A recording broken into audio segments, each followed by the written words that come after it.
You're listening to Carolina Forest Panther Football on the Carolina Forest Panther Football Network. And it starts right now.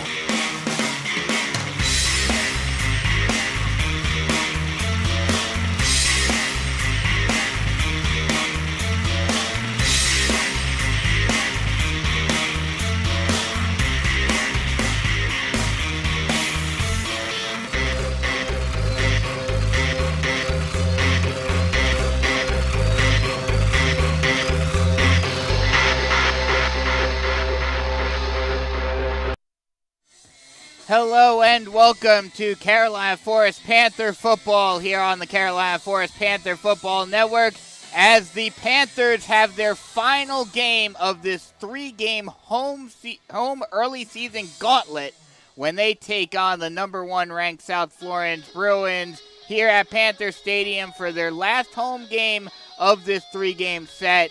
My name is Brandon Biskobing. I'll be bringing you all the action.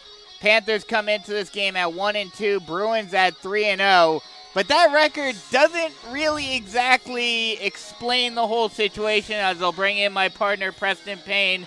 And Preston, yeah, the record looks bad on paper, but those last two losses these last couple of weeks have been rough. Yeah, and I think let's compare the two seasons that we've had this season and last season.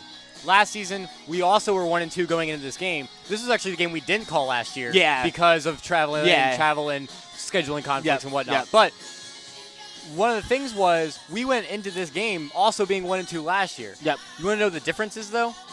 Those other two games were bad. Yeah. Like, the Oceanside game, not as much. It was like, 24-21, I think, was around the score that it was. And it came down to the wire. It came down to the wire. The Somerville game last year was atrocious. Was bad. So, if there's any silver lining, and I think there is, there's a good bit of it, too, is that this year, this Carolina Forest Panthers team is more in line with the top upper echelon in 5A than I think everyone's giving. Even with the loss last week. The loss last week was, as we tend to look back at. No. But and I was talking to you about this. If Christopher Livingston gets in the end zone, goes one more yard, we're looking at, what, a 20-14 win? Yeah. And that penalty that we talked about ad nauseum last week is completely forgotten. Right, because it doesn't even need to happen. Yeah. So, this record, not even counting the Somerville game, could very well be 2-1. Mm-hmm. Possibly 3-0. Yeah. We were talking about this before we went on air.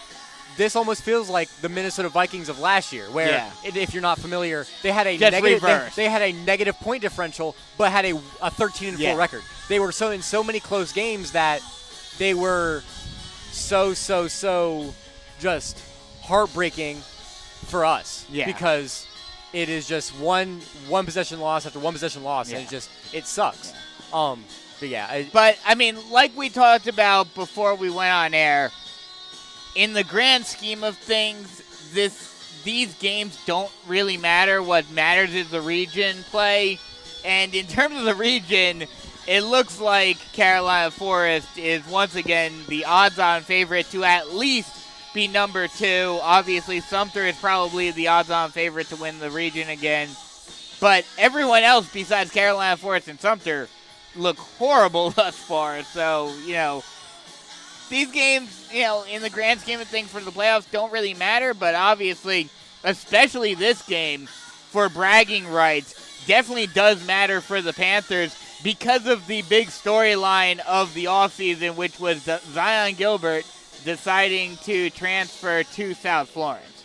Yeah, and it's just funny. Fort Dorchester, Gaffney, Dutch Fork, throw in a Somerville if you want, would run through 4A. And I just absolutely cakewalk. And I'm not saying that as a diss to 4A. 4A is very, very good.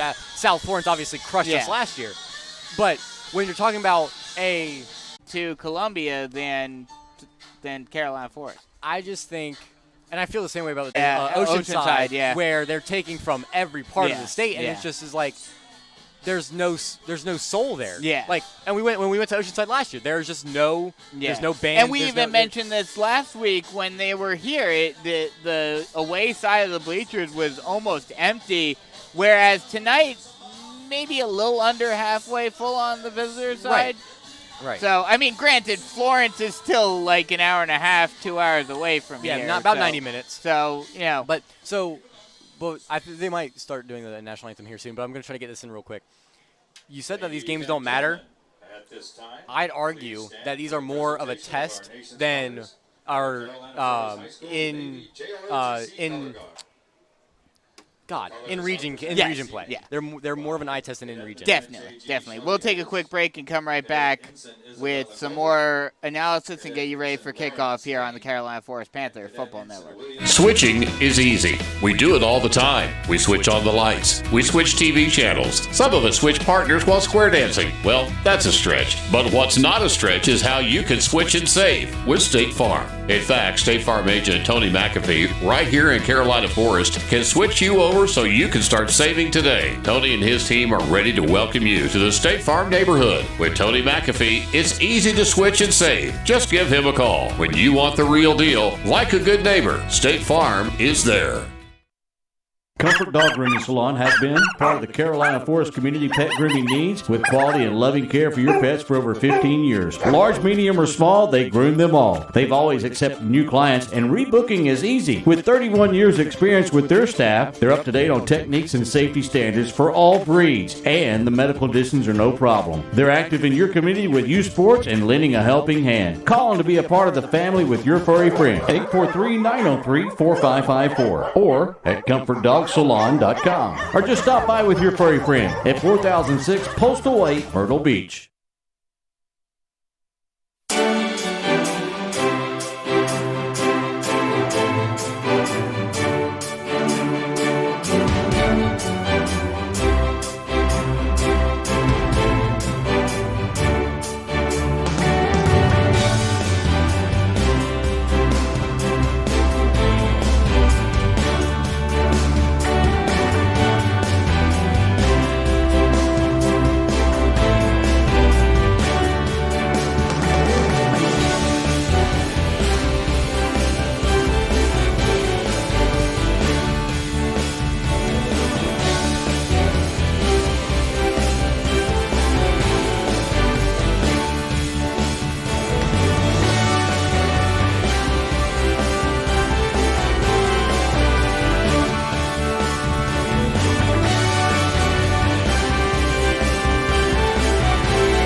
Welcome back as we are just moments away from kickoff here at Panther Stadium between the Carolina Forest Panthers and the South Florence Bruins. And before we get to some keys to the game, while we talked about the strength of South Florence from last year, obviously the big star on that team last year was Lenora Sellers, who is now at South Carolina.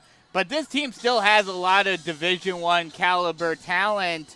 On the offensive side, Lenoris' brother, Jaden, is still here. He's a wide receiver on the offense. Got offers from South Carolina, Cincinnati, Syracuse, and Virginia Tech. On the defensive side, strong safety Derek Goodman has offers from Bryant, Charleston Southern, Citadel, Elon, Howard, Navy, North Carolina A&T, Old Dominion, and William & Mary. And the big one, defensive end Amari Adams. He's a 4-star recruit. He's listed as the top recruit in South Carolina. And originally in the beginning of the season, he was ranked 6th. But now he has dropped down to 12th, the 12th defensive lineman in the nation, 134th recruit overall in the country. So that's some high accolades for him. He's already got an offers from basically every big program you can think of both in the South and elsewhere. Alabama, Arkansas, Auburn, Clemson, Florida, Florida State, Georgia, Georgia Tech, Louisville, LSU, Miami, Ohio State, South Carolina, UCF, and Virginia Tech. So he is the powerhouse on that defense. So while that list is very impressive, you said that it was a list of the powerhouses in the South and the Southeast and elsewhere. You said Clemson. Yeah. They lost to Duke. Well, Can they even? okay. And as tall as me and 3 times my size. So the Panthers, I believe, won the toss. They will receive the ball to start off the game, as we are just moments away from this game. But like you mentioned, there's ways to scheme around that yeah. much of a talent. So and that's the thing. So I was also saying in college football, you don't see, unless they are NFL level prospects, you don't see people making those individual players making that big of an impact, because you have offensive coordinators who spend weeks and weeks and weeks formulating a game plan to go against those individual stars. Well, but to be fair, on the flip side, looking at it on this game, right, what you said right there, where the only players that make that sort of impact on the college level are the NFL prospects, it's the same difference here at the high school level. But the other side of that is, though, the other side of that is the fact that when you only have one 4-star to level of college football that Amari Adams is going to play at, is the fact that everyone's a 4-star, everyone's at least a 3-star. Yeah. So it's one of those things where you don't necessarily need the offensive scheme unless you're that NFL 10 level talent. Yeah. That's where I was trying to get at. Yeah. Because if Coach Mark Morris and his offensive staff is smart, what they'll do is they'll scheme around it. Yeah. It's just will they do it? Yeah. So what are your keys to this game? What are the keys for Carolina Forest to be able to finally win a game out of this 3-game gauntlet? I think you could take the snippet of this segment from the Somerville game and just copy and paste it. Yeah. No turnovers. Yes. Ethan Hamilton cannot throw an interception, and Christopher Living boot, and it goes out of bounds in the end zone. So the Panthers will start with the ball at the 20. The other thing is, sorry, I didn't mean to cut you off, but Sumter hasn't played really any meaningful competition outside of Oceanside Collegiate, and you mean South Florence? South Florence has only played. Did I say Oceanside? Yeah. No, you said Sumter. Did I? Yeah. South Florence has only played. On Caraway, who is the defensive lineman on the other side of Amari Adams, and we were talking about it during the pregame. You are actually correct. The depth chart that I was given was backwards. Mm-hmm. So Amari Adams is playing on the left side opposite of Philip McLean. So D1 talent against D1 talent. This could be an interesting matchup on that left side. Shotgun said they will go with 2 running backs in the backfield like they did to begin the game last week. They give it to Khalil Johnson. He's got a wide open hole. Gets a first down and more before getting taken down at the 40-yard line. And one play and one Tony McAfee State Farm Carolina Forest first down. And obviously we don't have video, but all you would see on that play was Philip McLean basically throw a block into Amari Adams. That shows me that he is not scared of this. Afraid. He is not afraid of this, and that was a wide open hole for Khalil Johnson to run through. They'll mark him down at the 41, actually. They'll go with the 2 running backs in the backfield again. They'll go triple option. Hamilton keeps himself, jukes inside. He's got another man to beat, and he'll get taken down at the 42-yard line, and that'll be another Tony McAfee State Farm Carolina Forest first down, and this offense is running hot to start this game. And could you imagine if this was just the offense we saw last week? Yeah. And that was the other thing is Somerville, we started really, really slow on offense. Oceanside, you start really slow on offense. This week you start fast. This is a really, really good setup for this offense. And they're liking that 2-back set, that triple option set. They'll go with it again, this time with 2 wide on the far side. Now he moves over into the H-back position on the near side. Hands it off, and this time it is Livingston who gets Jaron Fox, who will get a gain of 1. I think gain of 0. Mark back to the 42. Yep. So they'll just mark him back at the line. So it'll be 2nd and 10. The other thing about having a 4-star recruit like that is the fact that if football's a team game, you have to have your middle linebackers playing well. You have to have your defensive linemen playing well. You can't just rely on one person to just wreck the entire game. And he's not even on the field right now. They'll go with the 2-back set. H-back on the near side. They'll hand it off to Johnson, and he gets walloped in the backfield. That'll be Deshaun Caraway who makes that tackle. Actually, that was 33. Terrence Moore who made the tackle, who came in to replace Adams. And this is where this Carolina Forest offense has not been very good in 3rd and long because obviously they want to run the football. And both the scoreboard and the dial it down on the field, I think, are wrong. I think it's third down. It should be 3rd down. Yeah. Now the scoreboard's right. I believe that's 3rd. So based on this, I would believe that it is the same reffing group from last week. Which is not a good time for Carolina Forest. Probably not. So it'll be 3rd and 12. Now they finally do change the dial it down on the field. I think it's funny that they didn't change it for Oceanside last week, but they'll change it for us. Shotgun set 3 wide on the far side on this 3rd and long, and you'd have to imagine that this is a passing down for Carolina Forest. Hamilton takes the snap, play action pass, throws it deep down the near sideline, and it is incomplete. Just a little too far out of the range of Hayden Souls. And Hayden was pretty dang close to bringing it to the football. There's a great play up on the outside by the cornerback there to knock that ball away, and it was in and out of the hands. So that'll bring up a 4th and 12. The refs are talking on the field. I don't know. There might have been a flag, but I didn't see one get thrown. Yeah, there's a penalty on Carolina. It's illegal man downfield. Yeah, illegal man downfield. I mean, if I'm South Florence, I'm declining it, but we'll have to wait to see what the call is. South Florence coach is saying decline it, but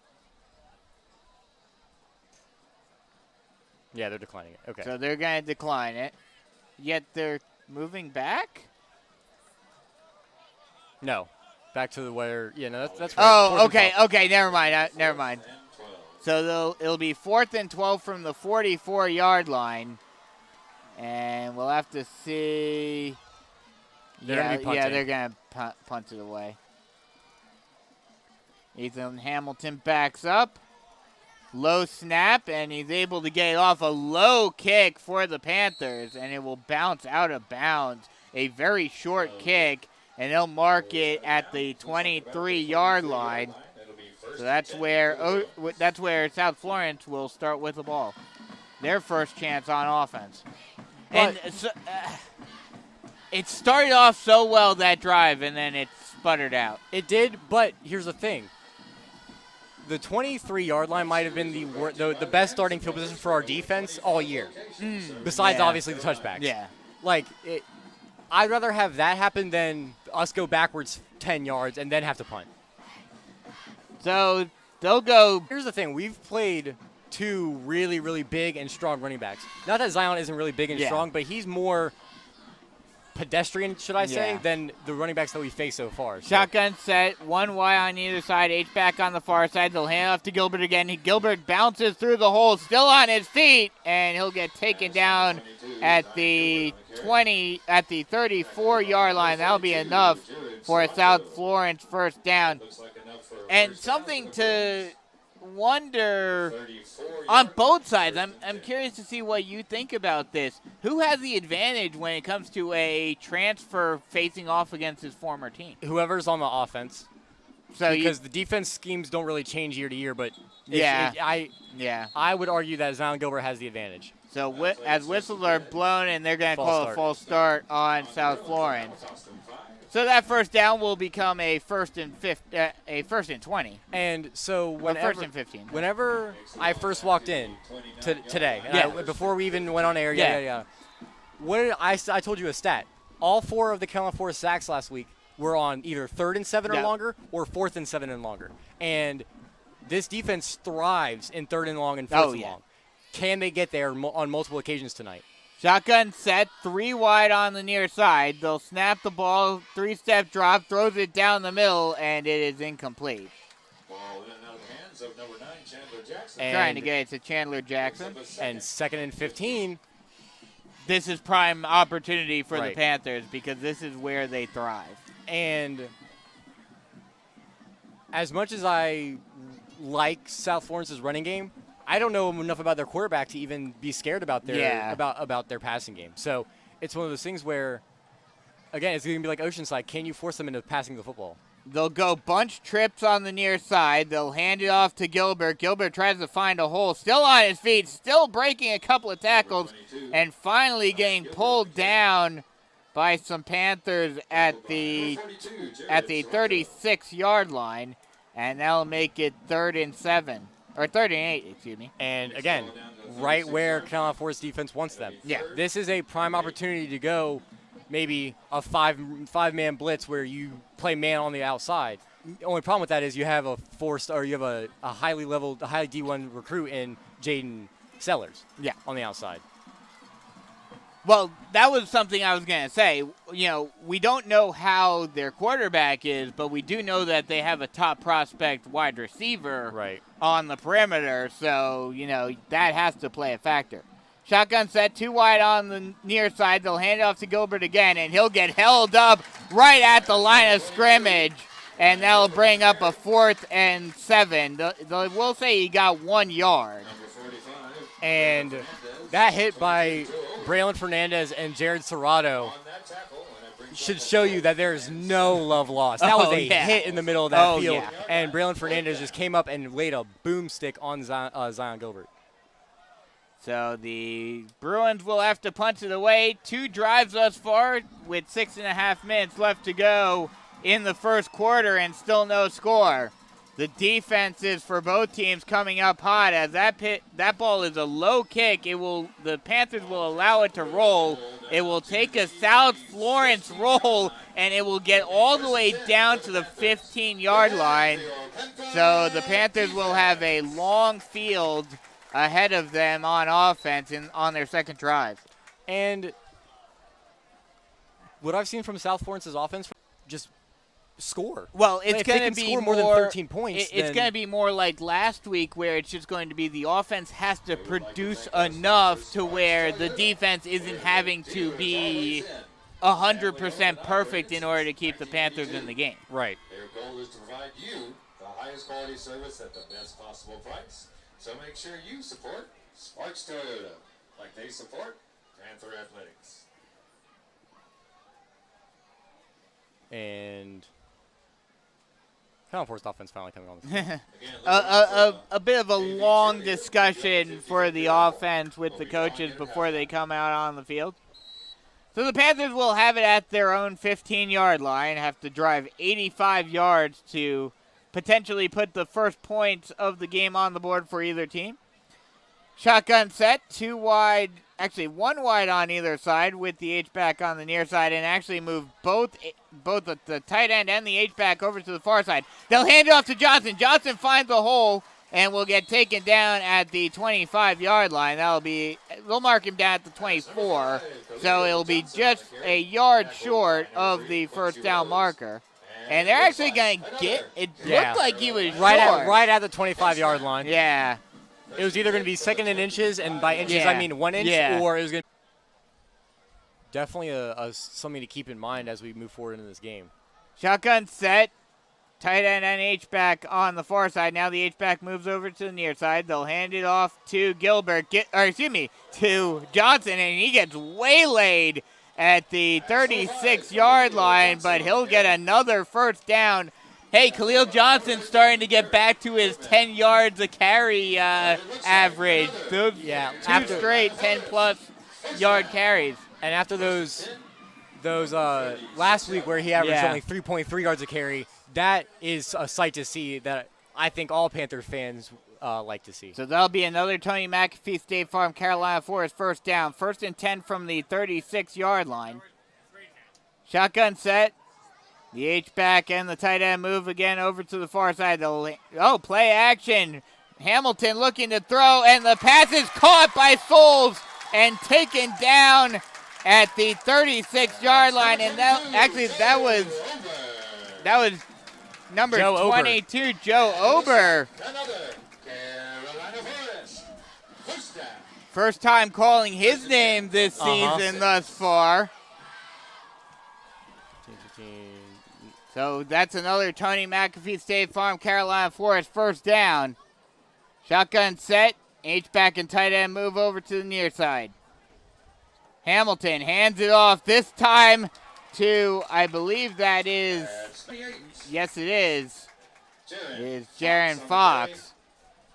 And interesting that Jaron Fox in my original depth chart that I got wasn't even listed.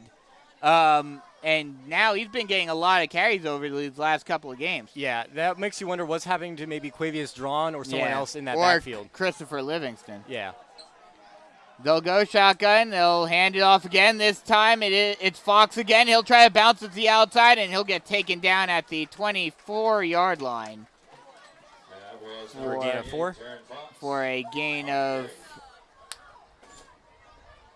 another Tony McAfee State Farm Carolina Forest first down. And just to give some context, Joe Ober is what we call a special team, a teams guy. Yeah. I think he's third on the depth chart in tight end. If not four. He's third. So we're going into the bag of tricks with this one. Yeah. Shotgun set, one wide on either side.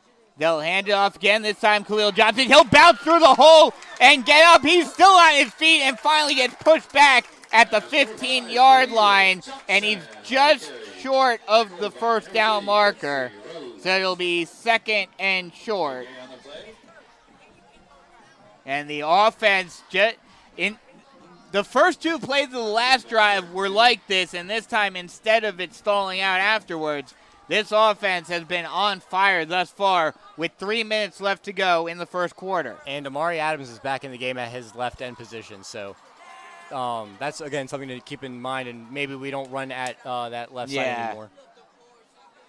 They will have Johnson to Hamilton's right, however, and they will run it toward that. Oh, he's able to break through the line, and he's able to dive toward the end zone. Down at the 1. They're going to mark him down at the 2-yard line.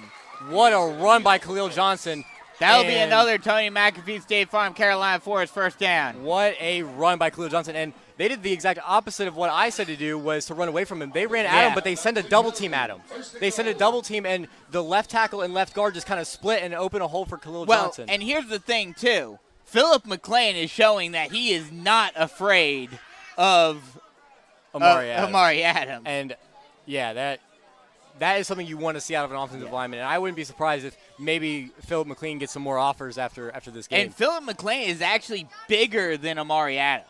Right. McLean is 6'6", 295. And some... The refs are still holding this up. Yeah. Waiting to see why they're holding... Looks like there's a timeout. There's a ref timeout. So there's an official timeout. We'll take one with them. No. South Florence is going to take a timeout. Oh, okay. South Florence will take a timeout. We'll take one with them with 2:31 left to go in the first quarter. Still scoreless here on the Carolina Forest Panther Football Network. Switching is easy. We do it all the time. We switch on the lights. We switch TV channels. Some of us switch partners while square dancing. Well, that's a stretch. But what's not a stretch is how you can switch and save with State Farm. In fact, State Farm agent Tony McAfee, right here in Carolina Forest, can switch you over so you can start saving today. Tony and his team are ready to welcome you to the State Farm neighborhood. With Tony McAfee, it's easy to switch and save. Just give him a call. When you want the real deal, like a good neighbor, State Farm is there. Panthers in the Hamilton will keep it himself and will get taken down right at the line of scrimmage. Number 33, Terrence Moore, and a few other. Terrence Moore with the tackle.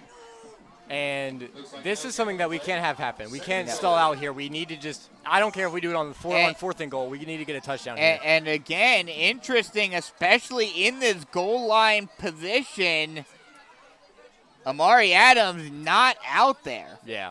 Shotgun set. They'll hand it off to Livingston. Livingston tries to break through, but he'll get held up right at the line of scrimmage. I think they're going to say no. They're going to say he just got back to the line, so it'll be 3rd and goal from the 2. This is a situation where you need to get outside. Yeah. You've got to get outside the tackles and just is the moment let your athletes make a play. This is the moment where you need Khalil Johnson to just break one of those just a speed option. You don't even need a big hole. You just need a hole big enough for Khalil Johnson to fit in. And let me break it to you, Khalil Johnson's not that big. He can get through a small hole. Minute 15 left to go in the first quarter. They're going to go with one wide receiver on the far side. They'll run the power option with Hamilton. He's able to get around the corner and into the end zone for the touchdown. And it wasn't Khalil Johnson, and it wasn't a power option, but it was just a straight-up QB power and QB. Well, that's what I meant. Right, QB power. Yeah. Yeah. And that was a great. I like that play call. You run to the outside and let your athletes make a play, and Ethan Hamilton is one of those athletes, and Ethan Hamilton made a play. So with a minute left to go in the first quarter, the Panthers put the first points of the game on the board, and they lead 6-0. And, I mean, this sounds very similar to the Somerville game as the extra point is up and good. But this sounds very similar to the Somerville game where going into this game, I don't think either one of us thought the Panthers would put the first points of the game on the board. I didn't, but also before we went on air, I was a lot more confident in this team than you seem to be. Yes. I know you like how this team looks defensively and all that, but I said this was going to be a good game to start out You with. were much more optimistic about this game than I was. But again, to play devil's advocate, you have to wonder, will anything happen like has happened over the last couple of weeks? I don't think you can worry about that. I don't think there's. You have to win it on the field, not worry about what the refs are doing. Right, and I think if the defense just plays like they did, we will be fine. Yes. There was nothing from that first offensive drive from South Florence that I was scared of. At all. Like, not even – like, Zion Gilbert had that big 10-yard run or whatever it was, but if that's the highlight that we're talking about from that first drive and not a touchdown run or a touchdown pass, great. I'm fine with that. Yeah. And it wasn't a 3-and-out, but it might as well have been with the backwards yardage that South Florence had because of the false start. Yeah. So it really doesn't matter. And the offense went 85 yards on that drive and ran right down the teeth of South Florence team. And the Bruins defense just could not stop anything, passing or running, the Panthers were doing. As J.J. Chaddock boots it high and short, and it will be fielded and fair caught at the 25-yard line. That's number 12, Cyree Livingston. And that's where the Bruins will start on offense. And one thing, they're going to mark it at the 26. But one thing that I'm confused about, and this is one of those moments where I wish we had like a sideline reporter or someone who could relay information to us. But the fact that Amari Adams was only on the field for less than half of those plays. That's got to be where he's on. He was injured in the week and he had to be on a pitch clock. Shotgun set, which may be a big boost for the Panthers. They'll hand it off to Gilbert. He'll get a gain of 4. Actually, this time they'll give it to number 14, who was not originally on my depth chart. There must be an injury to a running back McClary.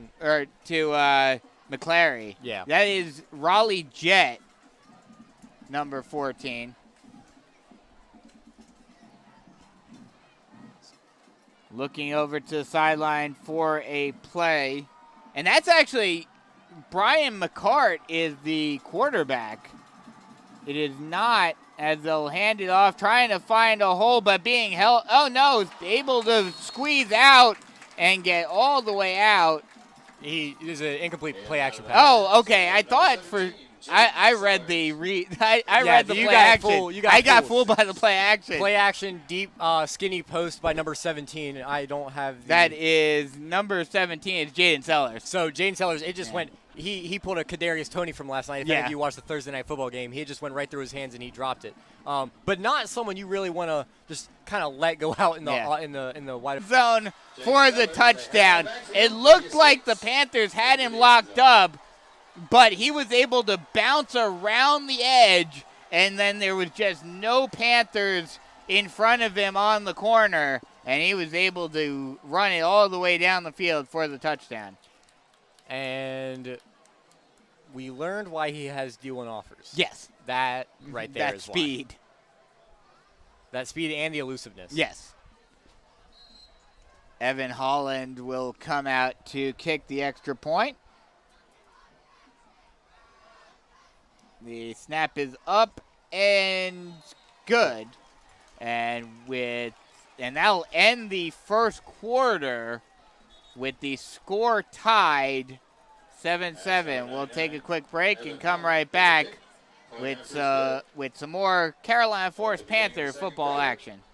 Comfort Dog Grooming Salon has been part of the Carolina Forest community pet grooming needs with quality and loving care for your pets for over 15 years. Large, medium, or small, they groom them all. They've always accepted new clients, and rebooking is easy. With 31 years experience with their staff, they're up to date on techniques and safety standards for all breeds, and the medical distance are no problem. They're active in your community with youth sports and lending a helping hand. Call them to be a part of the family with your furry friend. 843-903-4554 or at ComfortDogSalon.com, or just stop by with your furry friend at 4006 Postal Way, Myrtle Beach. Start of the second quarter with the game all tied up at 7, and the South Florence Bruins fully put momentum in their hands at the end of the first quarter by scoring a quarter-ending touchdown on a big run by Jaden Sellers. So the Panthers will try to redeem themselves and get back into the up column as the kickoff is fielded at the 10-yard line, taken down at the 27-yard line will be Charles McCray. They'll mark him down at the 28. I believe. And based on what I saw from the Panthers offense last drive, just run the dang football. This is almost the exact opposite of last year where we were begging Mark Morris to throw the ball. Now we just need him to just do what he wants to do and just run the football. And once again, no Amari Adams on the field. Shotgun set. And a whistle's blown, and is this going to be another offside, or is this one going to go against the Panthers?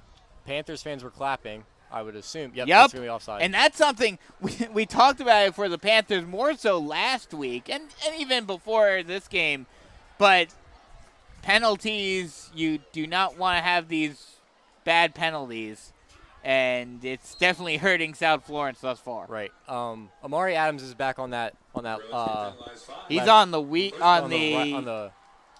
side. Of the line.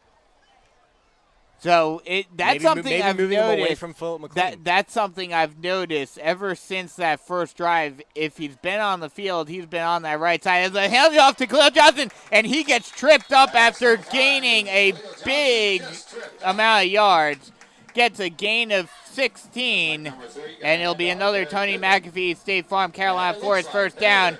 It'll be 1st and 10 at the 42-yard line. Ball in the center of the field. And that almost was a touchdown. If he didn't get tripped up, he was gone. He was gone. Khalil Johnson certainly showing his speed in this game thus far. Shotgun set. H-back and tight end move from near side to far side. They'll hand off to Johnson again, and this time he gets tripped up right at the line of scrimmage, and it'll be no gain. Tackled by number 26, Jalen Turner. It's going to be staying ahead in the downs and distance. 1st and 5, you're able to have your entire playbook. 2nd and 10, it probably shrinks a little bit, right? So staying ahead in the downs lets you have your entire playbook available and gives you the opportunity to run with Khalil Johnson, Christopher Livingston, Ethan Hamilton, whoever you want to on 2nd and short instead of 2nd and 10. They'll go shotgun set with 2 wide receivers in the backfield. 1 wide on either side. Hands it off to Johnson. Johnson finds the hole and gets the first down and more before getting taken down at the 46-yard line. That'll be another Tony McAfee State Farm Carolina Forest first down. And we mentioned it, or I mentioned it before we went on air. One of the many ways you can mitigate someone on the end is either running the opposite side or running it on the inside. Yeah. And Khalil Johnson has done a great job of running in between the tackles. We talked last year how we didn't want Khalil Johnson to run between the tackles. He certainly worked on that over the offseason because he has been great in between the tackles thus far this season. They'll run with 2 running backs. Again, this time the triple option. Hamilton keeps it himself. He's trying to beat a couple of men, but he'll get pushed out of bounds at the 25-yard line for another Tony McAfee State Farm Carolina Forest first down. And the offense is hot once again. Yeah, it is getting hot in here, should I say? Yes. Let's not take off all our clothes. No, let's but not. This offense is steaming right now. Yes. 1st and 10 from the 26. Once again, going with that 2 running back set. And this 2 running back set is giving this option offense is giving South Florence fits right now. And interesting, this is two wide receivers on the near side. Hamilton getting ready. He takes the snap. He'll hand it off to Jaron Fox, and he'll get the first down. And more gets taken down at around the 7-yard line, or excuse me, the 12-yard line. That'll be another Tony McAfee State Farm Carolina Forest first down. And we talked about it last year how Mark Morris is more comfortable running an option game. This year they're putting in a new wrinkle. Even a couple of years ago with Luke Janak, you never saw a triple option really. Right. Now they've been running a lot of triple option, these 2 running back sets. They'll run it again. This time they'll Hamilton will keep it himself, and this time South Florence is ready for it. He is able to get back to the line. Actually, they'll say he lost 1. Lost 1.5. And that time, the defensive line was ready for it. And that's going to happen in an option offense. Eventually, they're going to guess right one time. It's just, can you make them not guess right multiple times on a drive like they've been doing all drive? So they'll go with it once again. They'll go 2 wide on the near side, 2 running backs in the backfield. Next to Hamilton. Hamilton this time. Oh, no, they'll run a play action. Hamilton trying to look, throws it up, and touchdown. It is caught in the end zone for the touchdown. Finian Mahood just standing alone in the end zone, and Amari Adams was all over Ethan Hamilton. Yeah. And he had to make a move, and he just tossed it up, and it was a beautiful pass. But that actually, the fact that they were running those triple options actually helped right there. Right. Because the cornerbacks bought on the play action, and Finian Mahood was left wide open in the back of the end zone. And that is a great response to the Sellers rushing touchdown from earlier as the PAT is up and good. And this offense last week they've already put up more points than they did last week. Yeah. And we still have 8:47 to go in the half. Yeah. So we'll take a quick break. 14-7, Panthers leading with 8:47 left to go in the first half. Switching is easy. We do it all the time. We switch on the lights. We switch TV channels. Some of us switch partners while square dancing. Well, that's a stretch. But what's not a stretch is how you can switch and save with State Farm. In fact, State Farm agent Tony McAfee, right here in Carolina Forest, can switch you over so you can start saving today. Tony and his team are ready to welcome you to the State Farm neighborhood. With Tony McAfee, it's easy to switch and save. Just give him a call. When you want the real deal, like a good neighbor, State Farm is there. Panthers defense now trying to do something and try to keep this lead intact this time. Panthers up 14-7 with 8:47 left to go in the first half. And that was a beautiful play. And, okay, again, something I mentioned before we went on air was when you run the play action and you run the ball so many times and then you run the play action, linebackers bite. Yeah. Well, you run the read option, and as J.J. Chack is going to kick one deep, And South Florence will field it at about the 3-yard line, taking it out, coming up the left sideline. Kevin, he's going to make one miss, and there's a flag down, and he will be brought down at about the 23-yard line. I'm guessing clipping, and this one's coming back. Clipping or holding. Yeah. What I was saying, though, was whenever you run play action, your linebackers on defense come up because Right, they've been running. yeah. They've been seeing the run. Yeah. So they come up. In this instance, it was the entire defense just trying to crash on Ethan Hamilton for the read option, and Finian Mahood was just standing alone, wide open in the end zone. But I will say, even though Finian Mahood was wide open in the end zone, still very good wherewithal and very good poise by Ethan Hamilton with Amari Adams right in his face, being able to pop that ball up. And they'll move him back to the 10. I didn't see I believe holding, it was either a hold. Yeah. Yeah, holding. So now South Florence has to drive almost the length of the field to potentially score a touchdown.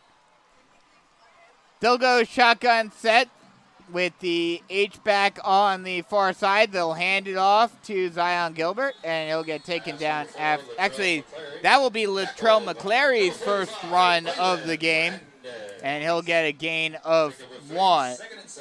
A gain of 3, and it'll be 2nd and 7. And I mentioned this while we went on break after the South Florence touchdown. That touchdown reminds me of the Khalil Johnson / Ethan Hamilton touchdowns from the Somerville game. How often are they going to be able to pull stuff like that out of nowhere and score touchdowns like that? They'll go shotgun set one wide either side, play action, pass, and they'll pass it out to the tight end. He'll make the catch and get taken down at around the 20-yard line. Rodney Lassane with that catch. And they'll mark him down at the 19-yard line. So it'll be 3rd and 2. 3rd and short.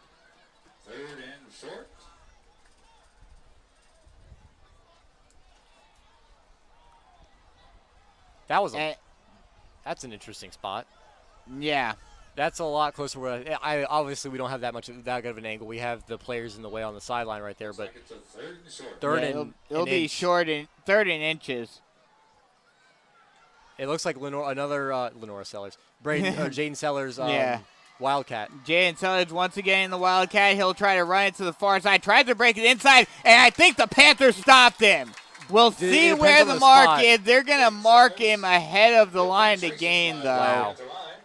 The Panthers did a good job of stuffing him, but he was just able to push himself forward enough to get the first down. That was a great defensive play, and that's what we thought it was going to be on the last Jaden Sellers run where he was going to get stopped. He just broke the last one out for a touchdown. That one, the defense collapsed on him and didn't let him out. But like I mentioned before, interesting how, according to the depth chart there's a lot of backups playing. Brian McCart out there instead of Messiah Jackson at quarterback tonight. He'll get a 3-step drop looking up the middle, and it's picked off. Trying to go in and will get taken down at around the 10-yard line. This one's coming back. It's going to be pass interference, and this time it's an actual pass interference. Who was that caught the ball? I couldn't tell. Yeah, it looks like number 32. There was a flag. So it was Ethan Gardner if it was. But number 9, I believe that's Xavion Wins on the outside. He was the one who was actually guarding the route. He kind of hooked the hip of Jaden Sellers, I believe was the intended target there. As soon as I saw it, I figured that one was coming back. That one was a blatant pass interference. This one was a real pass interference? Yeah. Although I really don't think Xavion Wins needed to do that, though. Yeah. I think the ball was just was out a little bit too far anyway.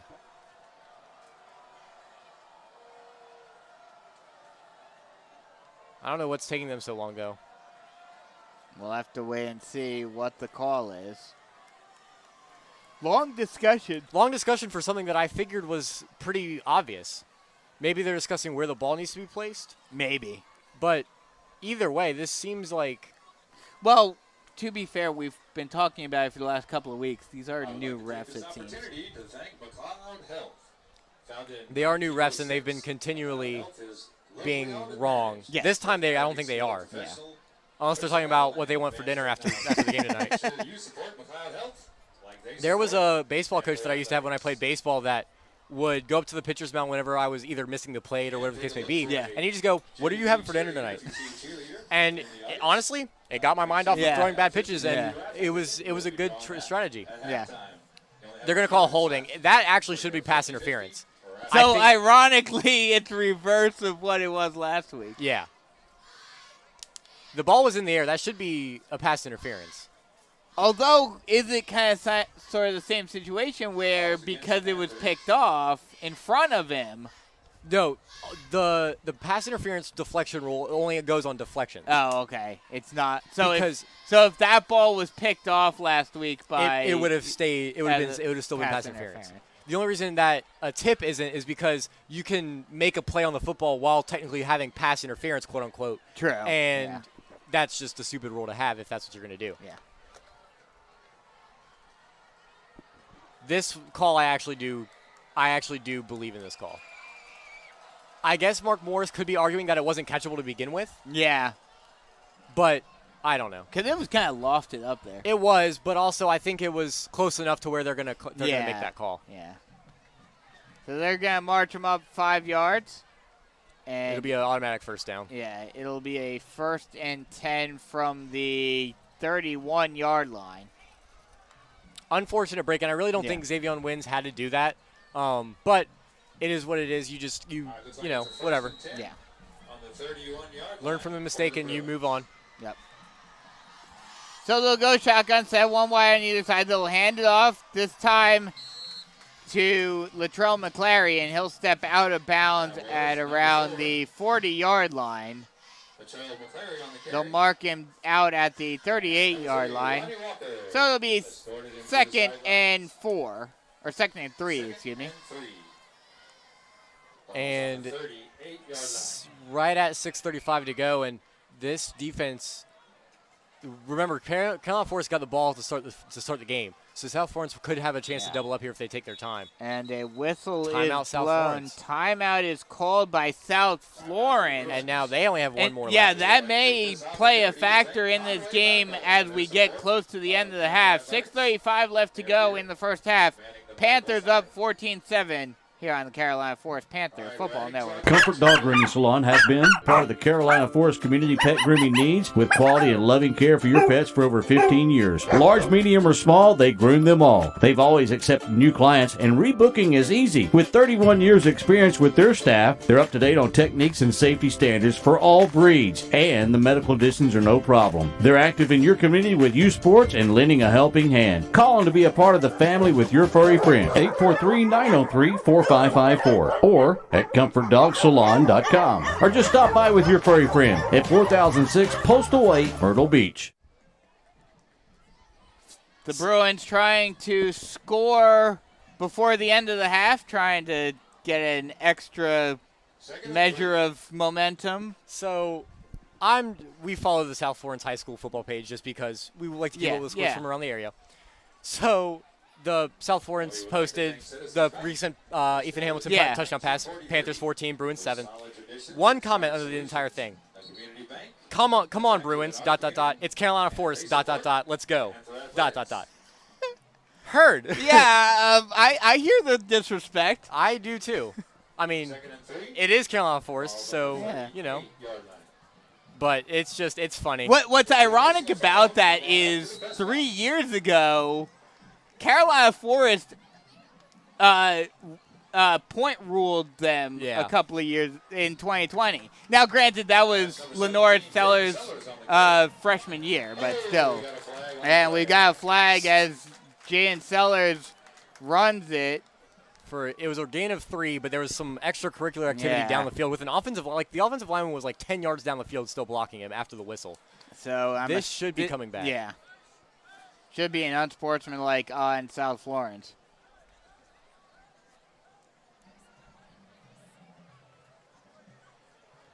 They got a dead ball found against the Bruins. Yeah. Dead ball. Yeah. Looks like a hit after the play. So that'll push South Florence back. And that completely negates that pass interference call. Yeah. Besides the first down, obviously, but 2nd and long instead of 3rd and short. What? So now a discussion on, I guess, how far they have to go. No, they're starting this walkout from like where the first down marker is, and I have no clue why. They should be starting it from the original line of scrimmage, which is what the ref on the far sideline is now doing. Oh, never mind. He's going to bring him back. Never mind. I lied. I don't know. I think these refs just make up rules make as up they go. things as they go. They don't quite know what they're doing. No. It's okay. We all have to start somewhere. Now all the refs are coming out trying to figure out what Mark to do. Morris is like trying to tell them. Like, this is what you do. Nope, they're going to walk it out. What is going on? If I had $1 for every time there was a ref malfunction, We would like to take this time I know we're not supposed to talk about the refs. No, of course, I understand. But, I mean, in these sorts of this situations, is a special case. in these sorts of situations, it's kind of unavoidable. Yeah. North Carolina. Why are we And walking now it out why from are the they first- walking it towards? No, they're not. They're not walking it out anywhere. It's just they're still holding the ball at the first down marker. Guys, it's 15 yards from the original. Nope. And never mind. They're just Okay, gonna walk here it we out go. from the first down marker. I don't care. I don't care anymore. Just play ball, please, for the love of God. All right. So now they're going to mark it down at the 26-yard line. So second and long, but Yep. I just Can you hear my frustration Yes. through the mic? Yes, I can. I think everyone else can too. I hope so because gosh. But, I mean, let's go back to that one comment on the South Florida thing. Do they not remember what happened 3 years ago? I mean, come on. I think All right. as much as fans bring up the past, I believe in but now they're giving them a first down. I guess first down. because it was after the play had ended, so I think the play resulted in a first down. Okay, that's fine too. But also, I don't think he had enough yards for the first down, so I don't know what is going on. So it'll be 1st and 10 from the 28, regardless. It'll be shotgun set.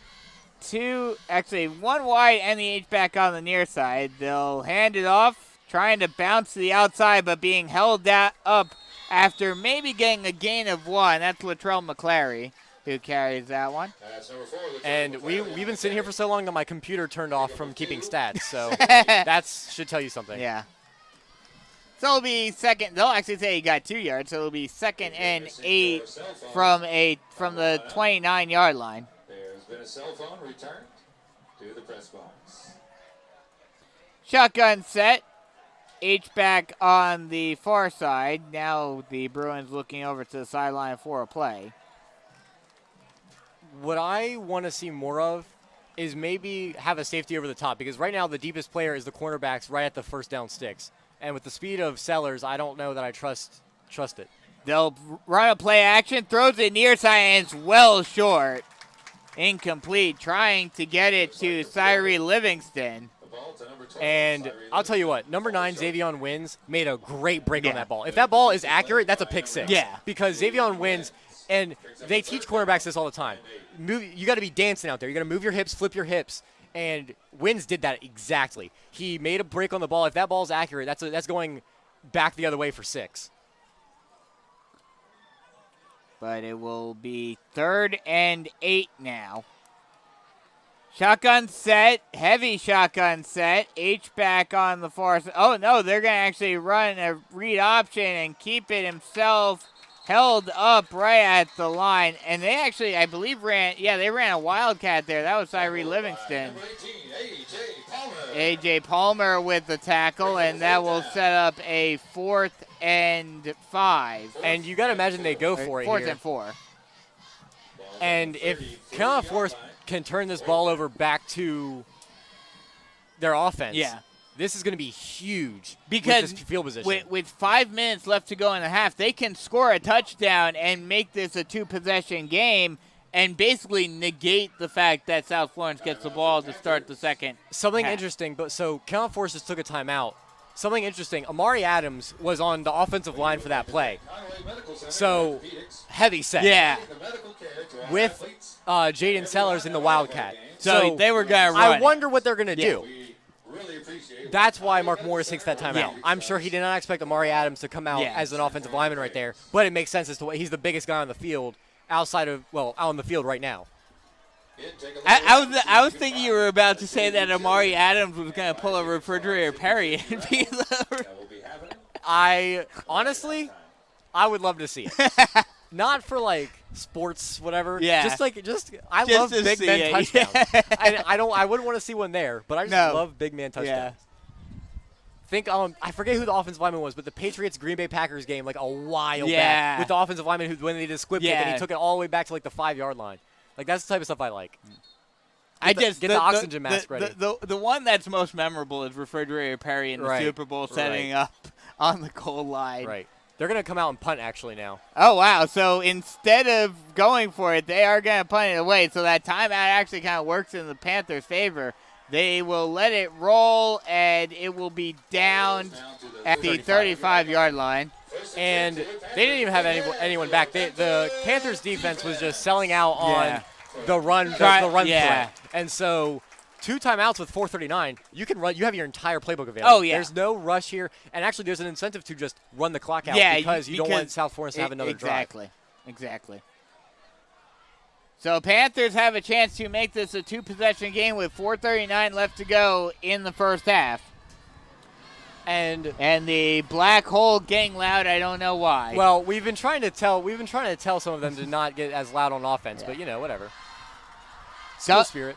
Two running back set, H-back on the far side, one wide receiver on each side. They'll run the triple option, hand it off to Khalil Johnson. He'll get taken down behind the line of scrimmage. A loss of 1 for Johnson, and Amari Adams makes the tackle. So Khalil Johnson actually has 97 rushing yards right now, and that is actually the same amount that he had in the entire game last week. Does that include that 1-yard loss right there? Yeah. Oh. It does. So he's only 3 yards away from 100 already. And we still have 4 minutes to go in this half. They'll go shotgun set with the 2 running backs in the backfield, 2 wide on the near side. Hamilton motions. And now hands off to Johnson. Johnson will get the 100-yard mark as he will get pushed back at the 37-yard line. And that will be a gain of 3, and it'll be 3rd and 8 for Carolina Forest. And that is exactly what – I mean, it's not great by any means, but 3rd and 7 is a lot more manageable than 3rd and 12, 3rd and 11. So Khalil Johnson averaging 8.41 yards per carry right now, by the way. So that's 5 yards more per carry than what he was averaging last week against Oceanside. This time they'll go with 1 running back in the backfield, 3 wide on the near side. Now they'll motion one of those wide receivers over to the H-back position. They'll run speed option, pitches it out to Johnson, and Johnson will get walloped at the 40-yard line by a combination of Deshaun Caraway and Cameron Coe. I would almost go for it here, but it's 4th and 4. I would almost go for it, but they're bringing in their long snapper for the punt team, so I'm assuming that they're going to punt. Well, we have to wait and see. Obviously, Carolina Forest likes to do that fake and wait until the last second to back up. It is 4th and 4 from the 41-yard line of Carolina Forest. Yeah, Ethan's going to back up. Yeah, he'll back up and punt it away. Low snap. He's able to get it off just in time. And it's a long punt. The Panthers will let it roll. And it will roll all the way down to the 8-yard line. What a punt by Ethan Hamilton. Yeah. Especially for having a low snap, too. That was great recovery time. And, just a good punt to pin him back. So, disappointed that they couldn't score and extend the lead out to 2 possessions. But with 2:08 left to go in the half, it's going to take a dominant drive by South Florence to tie this game up before. Especially with only 1 timeout as well. You have the clock management issue and you have the lack of time. Issues, right. Yeah. They'll go shotgun set, 1 wide on either side. They'll hand it off I believe this is Zion Gilbert. Yeah, and he'll get taken down after a gain of 2. As number 22, Zion Gilbert on the carry. And if I'm Mark Morris, I'm content with going into the locker room up by 7 against the number 1 team in 4A. Yeah. 2nd and 7. So less than 2 minutes left to go in the first half.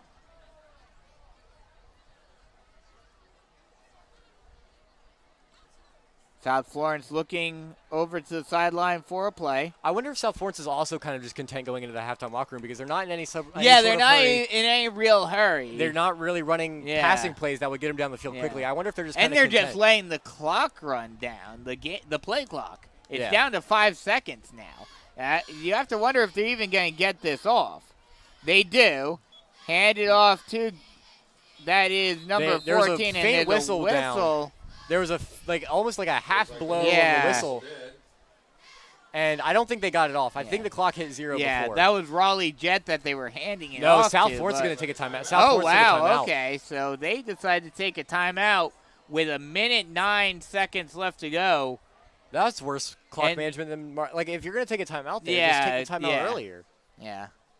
Unless the reason why the clock was running down was because of some sort of communication issue, not because they were trying to run the clock down. Right. And they're going to put they're going to put a bunch of seconds on the clock, up to 1:14 now. So stick around. For what? I don't know. Future Panthers when we set up for our band. I don't. Big hand for your Panther cheerleaders. Look, if I knew what was in the minds of the refs, I would be able to sleep a lot less peacefully at night. You mean a lot more? No, I mean a little less because I don't know what's going on in that mind of theirs. I said what I said. Okay. It came out weird, but I said what I said. So we're getting back to action now with 1:14 left to go in the half. They'll hand it off to almost taken down, but being held up after a gain of a couple. That is number 14, Jet. Raleigh Jet. And the clock is going to continue to run because while he was tackled out of bounds, he didn't have forward progress going into it. So less than a minute left to go. They're going to say it's a first down. These first down calls are so late. Wow. I don't know. It did not look like he got anywhere close to the line. It really didn't, if I'm being honest. Fallon saying they changed their mind, which he's not wrong. He's not. He isn't wrong. Clock now running to 30, above 30 seconds to go. And I think South Florence is going to run one more play and get out of the half. So they'll go one wide receiver on either side. They'll run a play action pass looking deep down the far side, and it is caught. But the clock's not going to stop forever. Jaden Sellers with the amazing grab in coverage. I believe that was Xavion Wins who was on him. It was Jamari Davis. It was Jamari Davis who was on him. But he made an amazing catch right there. And now you have to imagine, Bo, they only have time. There's only 10 seconds left to go. And finally, they clock it. But with 10 seconds left to go, you basically have to Hail Mary it into the end zone. Either Hail Mary or have a play designed to get you at least 10 yards. Lateral plays? I wouldn't do a lateral yet. I say you run Jaden Sellers on, depending on where he's, I would run him on a 10-yard out. Or just a post play that gets them about 10 yards, stop the clock, and be able to run a Hail Mary from closer. They'll go 2 wide on either side. Now they'll move number 9, Chander Jackson, over to the near side. They'll take the snap. They'll throw it deep, and it will be incomplete. And that one definitely could have been picked. Yeah.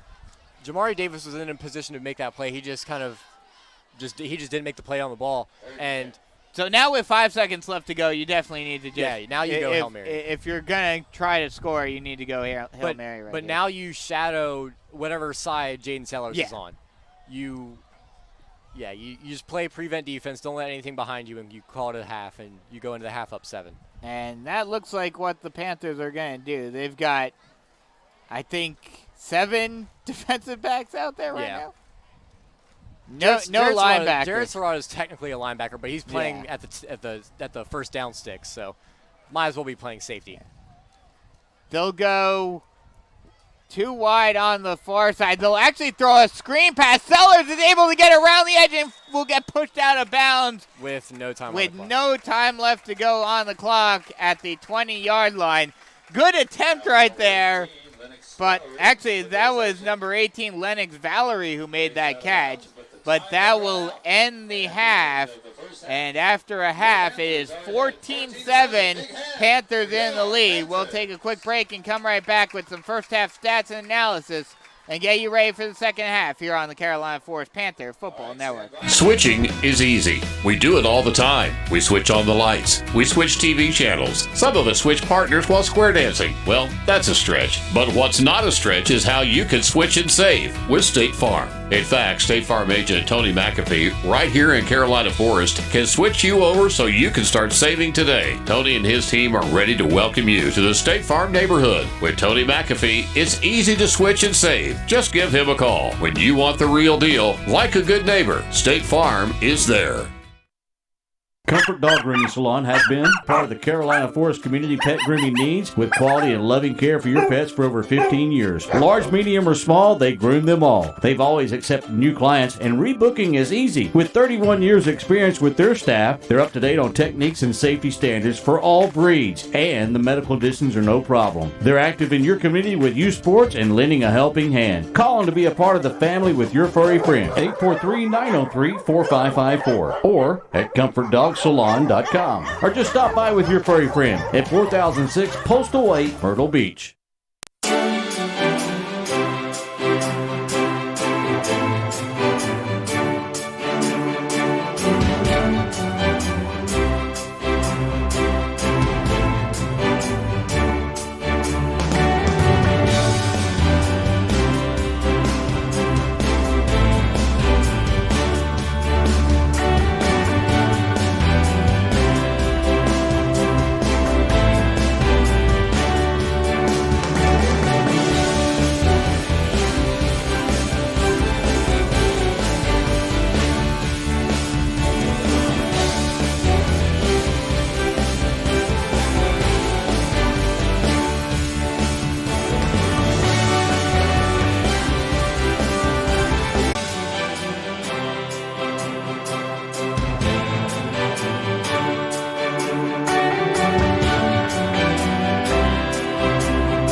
We are at halftime here at Panther Stadium with the Panthers up on the number one team in 4A, South Florence, 14-7. And before, well, Can I, since I saw it, can I break the news? Yes. I was going to ask, do you want to break the news first, or would you want to do stats I want to do break the news first. Okay. Scott Saylor, Nate Schuessler stayed at the beach playing for Coastal Carolina. They are dressing out tomorrow. They will be part of the roster that is on the game for tomorrow. I forgot, who are they playing tomorrow? They are playing Jacksonville State. So they'll be on the roster tomorrow. So, I mean, if the game gets out of hand, could we see some Scotty Saylor action? I highly doubt it. I doubt it, but hey, that is still awesome for them that they are getting dressed out for that game tomorrow night as true freshmen. Yeah, too. as true This isn't freshmen, even like a redshirt situation where they've been in the program for a year already. They are dressing out as freshmen. Yeah. And if that doesn't tell you how much strides they made in the offseason and how good they were when they played here, I mean, Scott Saylor obviously threw for the passing touchdown record. Yeah, exactly. So there's got to be some type of talent in there. Yeah. But that is huge news that we got from Scott Saylor's dad. So thank you. Also, his name's Yes. Thank you, Scott Senior, for that news, that breaking news to us. And I'll be there tomorrow night covering it for College Football Dog. So it'll be fun to see Scott. Hopefully he'll play tomorrow. One can hope. One can hope. While we're talking about it, let's talk about some college players. Last week, unfortunately, because of who they were playing, yes, Mason Garcia got his first start. His first official start as QB1 on the depth chart. Yeah, as QB1 on the depth chart for East Carolina. Didn't have a great game, but it's against Michigan, so not really all that surprising. When I said that it could be App State, Michigan, it was not App State, Michigan. No, it was not. Threw for 80 yards and an interception on 11 of 18 passes. Also rushed for 36 yards on 8 carries. Also around the college front for Carolina Forest, Kyle Watkins had 2 receptions for 14 yards for Wofford. David Leggett had 1 reception for 5 yards. Josh Harris had one tackle. And this week, Campbell travels to the Citadel. Coastal, like we mentioned, hosts Jacksonville State. East Carolina hosts Marshall. And Wofford travels to William & Mary. For the Bruins, they have 4 players on their four former Bruins who are at the Division I level. Hassan Wilson, who is at Charlotte, Michael Mason, who is at Coastal as well, Lenore Sellers, like we talked about at South Carolina, and Sequoia McDuffie, who's at UConn. Last week, Michael Mason had 7 tackles, 2 of them solo, along with half a sack. Sequoia McDuffie had 2 tackles, 1 of them solo. And this week, Charlotte travels to Maryland. Coastal, again, at hosting Jacksonville State. South Carolina hosting Furman, and UConn travels out to Georgia State. So, one thing that I noticed. Yeah. So, Lenore Sellers is playing QB at South Carolina, right? Yes.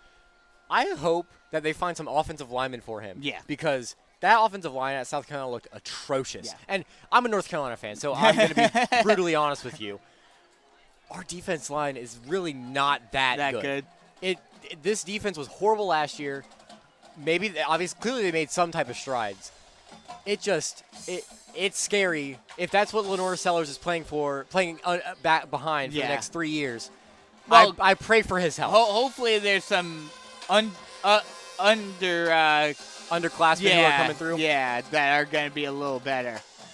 Yeah. All right. So since you were before we get to that, since you were talking about North Carolina, you being a North Carolina fan, what are your thoughts on the eligibility situation? I think the NCAA should be disbanded. And I'm joking, but I'm also being serious. Yeah. There is no reason for the NCAA to really exist anymore. It is no longer. All they do is before NIL. All they do is take money from profit off of players. Yeah. And the players never see a cent of it. Mm. And host games and organize stuff. Basically, the only thing that, they are, outside of the lower levels, they are basically non-existent in football except for stuff like this. But here's the worst part about it, is they make up fake rules and arbitrarily enforce them. Yeah. How many people on a year-to-year basis do we see transfer and immediately are able to play? I can name at least, especially since the transfer portal. I can name 10 people off of my top of my head it's college basketball, same type of deal. Yeah. Cam Johnson, who played at UNC, he transferred from Pitt, immediately was able to play. I mean, you just go on and on and on and on and on.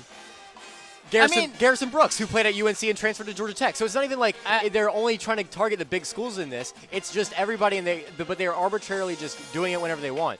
I mean, granted, while it's a grad transfer, you have to talk about the star of the game a couple of weeks ago against UCLA, Clayton Isbell for Coastal. Right. It's just, I don't see a real reason for the NCAA at this point, now obviously they're too big to fail now. Like it's just too big of an organization to even get rid of it.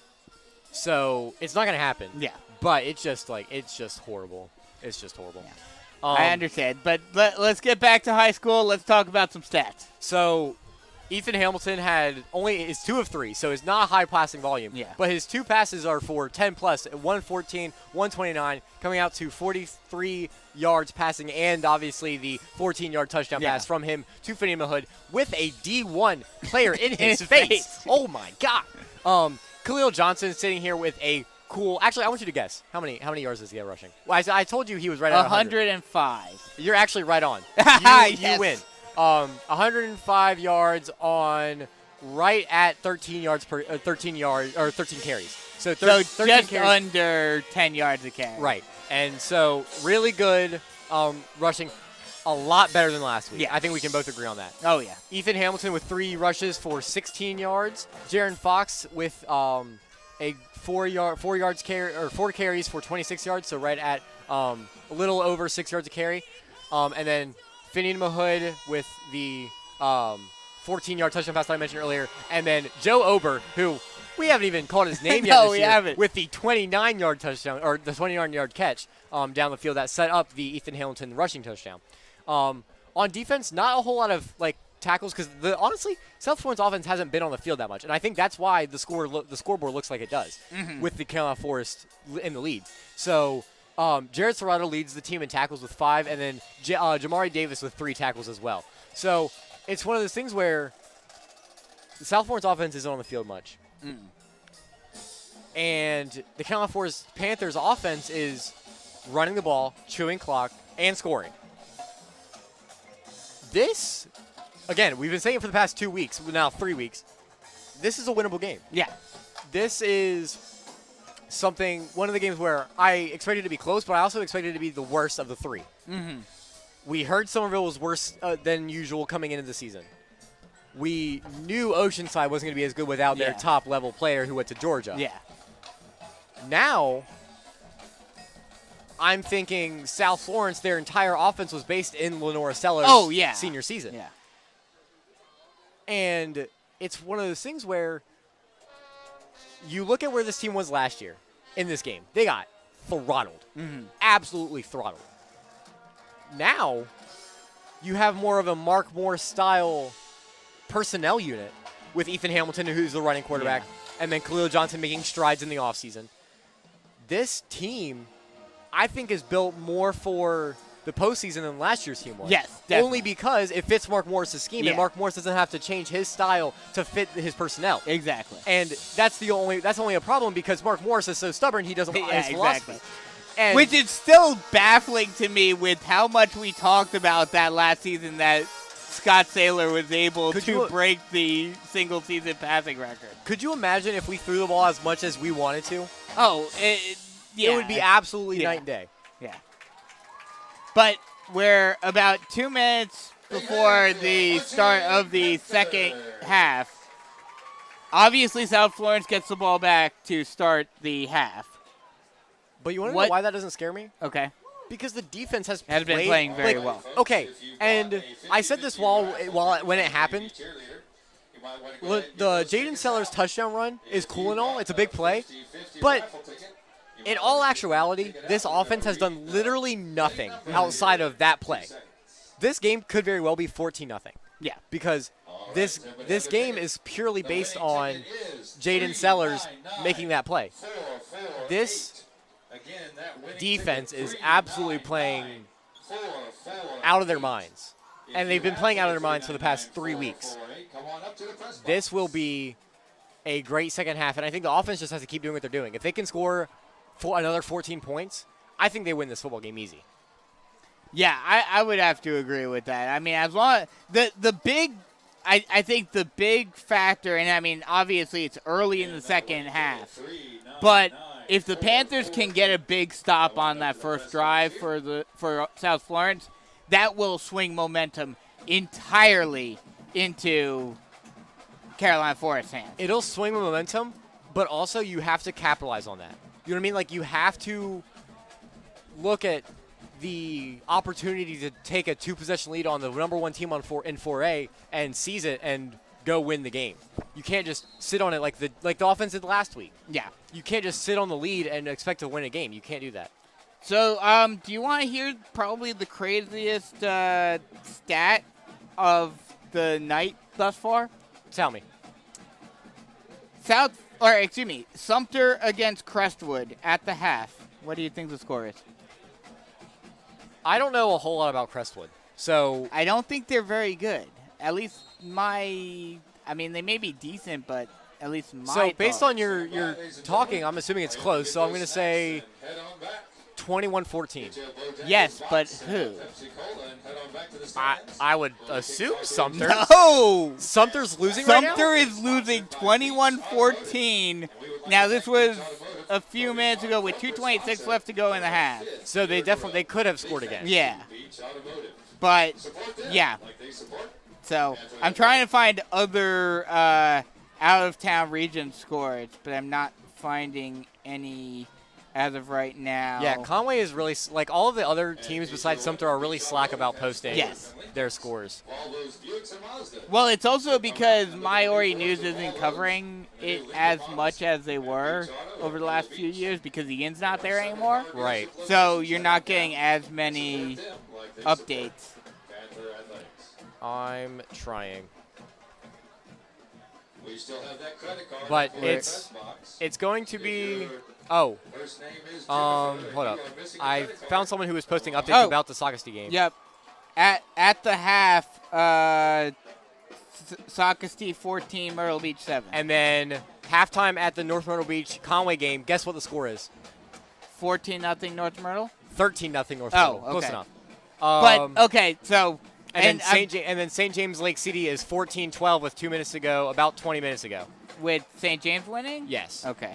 So again, I need to correct myself. St. James scores again to make it 20-14. Okay.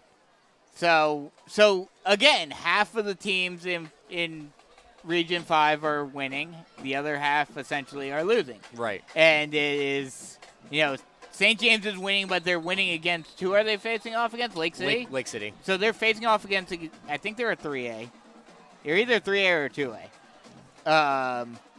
Or they might actually, I think they're either 3A or 2A. And everyone else is losing. So, Carolina Forest and Sumter, and especially if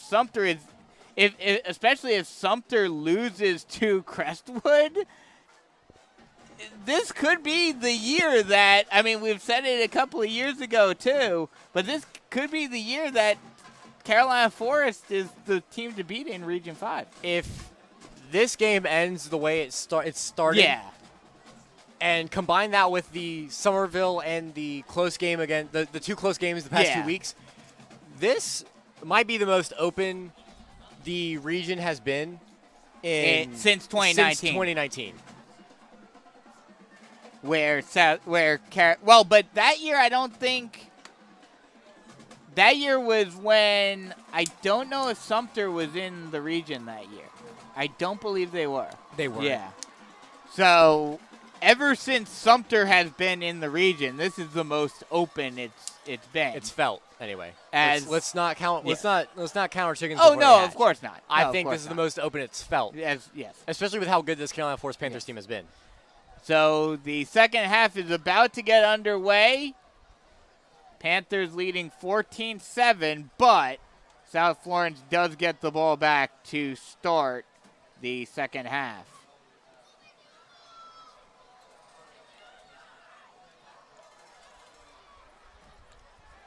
But so the only key to the second half that I have is the offense can't just sit on this lead. No. That's the only thing that they can't do is sit on the lead. No. You have to just run your offense, score the ball, and I'll knock on my head because I don't have any wood in here.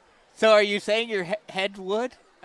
I'm saying that I'm a little slow, yes. I'm saying that, knock on wood, this offense hasn't made any mistakes yet. No penalties. Yep. No turnovers. And the 2 times they've punted, guess where they landed? The 2 punts landed at the 20 and the 10-yard line. I'll live with that. Yeah. Make South Florence drive the length of the field to go score a touchdown. All right, folks, here we go. 15 and 10, actually. It was the 15 and 10, not the 15 and 20. Yeah. So J.J. Chad getting ready to boot it away, and the second half is underway as it will be a long kick all the way down to the goal line, and they're actually going to let it go through the end zone, and it will be a touchback for Carolina Forest. He caught it in the end zone. Okay, I just didn't see a fair catch. Oh, wait. Right, because if they catch it in the end zone. I forget that in high school you can't return it from the end zone. Right. They're a full-service community bank with branches throughout the PD, coastal, and low-country regions. I'm just glad that we have a full slate of NFL football on Sunday. Oh, yes. I am the happiest. Football is fully back. I am the happiest camper. Yep. I believe that's called glamping, is when you're a happy camper.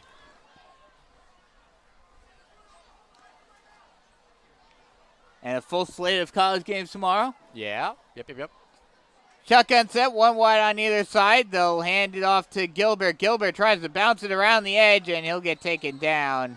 That's number 14. Actually, that is number 14. So here's my thing. Why, if you were just going to transfer to South Florence and be the secondary back, why would you transfer? Was he that scared of Khalil Johnson's competition that he just wanted to leave? I'm not trying to be rude. I understand this. I understand entirely. Especially considering, granted, Khalil Johnson has gotten a lot better than he was last year. But Sal Gilbert was the number one back last year. But that's what I'm saying. Right. Yeah. They'll go shotgun set, 3 tight ends in there. They'll hand it off. Oh, no, they'll do a jet sweep out to Sellers. Sellers trying to get around. He's got one man to beat. He's still on his feet, and he'll finally get taken down at the 40-yard line. And that'll be enough. That was a good tackle by Ronnie Walker, though. That'll be enough for a South Florence first down. Yeah, like you mentioned. Ronnie Walker saved a touchdown. There's a flag, though. There's a flag on the far side. It's a holding. They're moving. They're marching this back. This may come all the way back. Oh, yeah, the holding was back. The flag is thrown at the 30-yard line, right at the first down sticks. So, yeah, I'm almost guaranteeing this is a holding call on South Florence, which is something that South Florence, we talked about it for Carolina Forest in the open, but South Florence has been kicking themselves with penalties. And 4 of the 5 penalties. And it is a holding call on South Florence. 4 of the 5 penalties have been for no reason. Yeah. 3 offsides, and then the unsportsmanlike contact that basically ruined the drive for South Florence on the second to last drive of the half. Yep. To the 19-yard line, it'll be second. So that'll back them all the way up to the 19-yard line. They'll go bunch trips on the near side. They'll throw a screen pass out to Sellers. Sellers tries to get through, but a trio of Panthers takes him down at the 22-yard line after a gain of 3. And it'll be second and 7. Or third and 7, excuse me. They're going for it? Well, it's only third down. Oh. Man, I'm feeling like the refs now. Jesus. It was the holding that threw me off. Let's go with that. I'm acting like the refs now. I'm just, Shotgun set, 3 wide on the far side. That's going to be a false start. And a full start. That slot wide receiver went. Again, another penalty on South Florence. It was. And that will push them back even further. That'll make it a third and 13. You almost wonder if South Florence came into this game underestimating the Panthers. Oh, they definitely did. And because what happens when you underestimate an opponent and they come out and punch you in the mouth like that is you get flustered and you make unforced errors. And that is exactly what the South Florence Bruins are doing right now. Shotgun set, 2 wide on either side. They'll move the slot receiver over to the far side. Now 3-step drop, looking near side, and it's almost intercepted. Incomplete. And then almost caught, and it will go on the ground. The Panthers, or the Bruins will fall on it, but it is called incomplete. And I'll tell you what, Jamari Davis just made the play of the game so far. And it's not necessarily because it was because it was like time or anything like that. Yeah. He just made a breakup. It was in the hands of Jaden Sellers. He broke the pass up, and it was close to the first down. They might go for it on fourth down if that's the case. Instead, it's 4th and 12, and you give the ball back to your offense. Yeah. That was a great play by Jamari Davis that it'll go into the stat sheet as a pass breakup, but not all pass breakups are created equal. As the punt is up, it'll be a high one. Panthers will it was touched off the helmet of a South Florence Bruin. So they will mark it down, and the ref is putting it at the 39-yard line, but it definitely hit the helmet of a South Florence player. Unless they're saying it was incidental, like I think they're saying it was incidental contact. Well, now they're discussing it. Yeah, so it definitely hit. Yeah, they're gonna move it up. They're gonna move it up. Nope. No, they're gonna move it back. Okay. Or not. All right. Okay. Another ref. The other ref is saying to move it up to where it was hitting the helmet. the yellow, pay attention. Pay attention. There's one ref standing at the South Florence Bruins 47-yard line. Yeah. Who's saying he hit the ball. And they're going to say it was touched. Okay. And now they're going to move it up to the South Florence. I'm glad we have a cooler head prevailing here in the ref room now. Because holy heck. So the Panthers get the ball to start off this drive in South Florence territory. For the Panthers, takes the ball to the 47-yard line. It'll be 1st and 10. Big hand for your Panther defense. Shotgun set. One wide on either side. H-back and tight end on the far side. They'll run a jet sweep with Khalil Johnson. He'll break out to the outside. He's got one man to beat, and he'll get taken down at the 23-yard line. That'll be enough for a Tony McAfee State Farm Carolina Forest first down. And the Panthers bringing out all the tricks tonight. And that was a great play call because what do we say when we have Amari Adams on that that opposite side? Go the other way. You run your athletes to the opposite side. And that's exactly what they did with that jet sweep to Khalil Johnson. They'll go shotgun set with one wide on the near side. Heavy set. Actually, one wide on either side. They'll run the play action. Hamilton keeps it himself, goes opposite of the way that Christopher Livingston was going. That was a broken play. You think it was a broken play? Livingston went either way, vice versa. Either Ethan Hamilton flipped the wrong way or Livingston went the wrong way. Yes.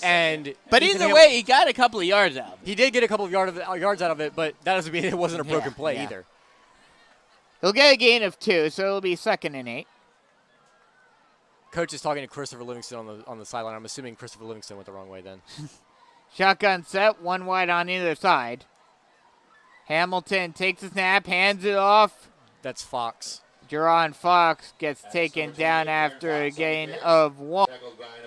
And it'll be 3rd and 3. And while Livingston's been in a lot of the option plays, he hasn't gotten any carries yet. Yeah. And which is fine. It's not like we're begging for Livingston to touch the football. It's just at some point you have to keep the defense modest in over pursuing Khalil Johnson and Ethan Hamilton. They'll go shotgun set, 2 wide on the near side. Khalil Johnson out there once again. Could we see a play action? They will run the speed option, pitches it out to Johnson, and he'll get a gain of a couple. Number 5, Khalil Johnson on the carry. I think they're going to I don't know. I think the spot's going to be where the line of the. Yeah, it looks like they're going to say, no, maybe they might have given him 1 or half a yard. And it'll be 4th and 8. And they're going to go for a field goal from the 12-yard line. The 29. Or 20. Well, the kick 22. Well, it's snapped from the 22. That ball is good, and that could have probably gone. Oh, no. They're going to say just left. Okay. Just a little off to the left. It looked like it went over the goalpost, but they will say it was just no good. Granted, our angle isn't the greatest. But that was some leg by Yeah, J.J. Chenna. so he probably could have made that from like 40. Yeah. But that you know what that helps? You know what that makes me feel a little bit more confident in? What? A play like last week where you just need yardage. That makes me a lot more confident in the ability to kick a game-winning field goal. Yes. So the Bruins will take over on their own 19-yard line. Shotgun set, one wide on either side. They'll hand it off. And getting taken down after a gain of 6 is Zion Gilbert. He'll get marked down at the 25-yard line. Pick up 5, 2nd and 5. First time we've called Charles McCray's name today, and that's not something we're used to because Charles McCray's been kind of flying everywhere for this Carolina Forest defense. It's just been not a whole lot of plays ran by the South Florence offense. Shotgun set, they'll hand it off to Gilbert again. Gilbert tries to bounce into the hole, and he will get down right near the line to gain, and they will say he got it. Jonathan Rivas with the tackle, and it'll be a South Florence first down. 1st and 10 from the 32-yard line. But this is exactly what I was scared of. The Carolina Forest offense not being able to get stuff going in the second half, and the defense trying to just prevent a game-tying touchdown. 6 minutes left to go in the third quarter. Not that we're even close to that point yet. Yeah, no. They'll go heavy in the backfield. They'll run the speed option and trying to get around the corner, getting pushed back. I don't think he got back to the line to gain. Tyree Livingston in the Wildcat right there. And, he'll lose a yard, and it'll be 2nd and 11. And Ronnie Walker, these past couple games, he had a sack and a TFL last week. Yeah. That's a TFL right there. And he's kind of becoming one of these emerging players that I've loved seeing come out and perform this season so far. So that'll make it 2nd and 11 for South Florence. Coming back into the game is Brian McCart. He'll take the snap. He'll hand it off, trying to get around the edge and getting pushed out of bounds at around the 35-yard line is Latrell McClary. Tackled by number 3, Ronnie Walker, and others. So they'll actually mark him down all the way down at the 37-yard line. So it'll be a 3rd and 5. This Panthers team, this Panthers defense specifically, but this Panthers team in general is going to they cannot let their foot off the brakes as Amari Adams is in the game right now, and they have Jaden Sellers again and the Wildcat. So they're going to run the Wildcat again. Jaden Sellers gets the snap. He'll try to bounce it into the hole. He'll get close to the line to gain, but he'll get held up just short at the 41-yard line. And it will be 4th and 1. And now you have to wonder what the call is going to be for South Florence. But here's the thing: you also they ran that Wildcat to the opposite side of Amari Adams. So why put in your big you're basically an offensive lineman? Why run to the opposite side whenever you run the football? Big 4th down here though for this Panthers defense. It looks like they're going to go Wildcat again. Yeah, they're going to go Wildcat again with Jalen Sellers. He'll take the snap. He'll run it right up the middle. He'll get the first down and more. Finally gets pulled down, and his helmet comes off at the 49-yard line of South Florence. And that'll be another South Florence first down. Ball's on the 49-yard line. Ball on the 49-yard line right in the middle of the field. On the Panther logo.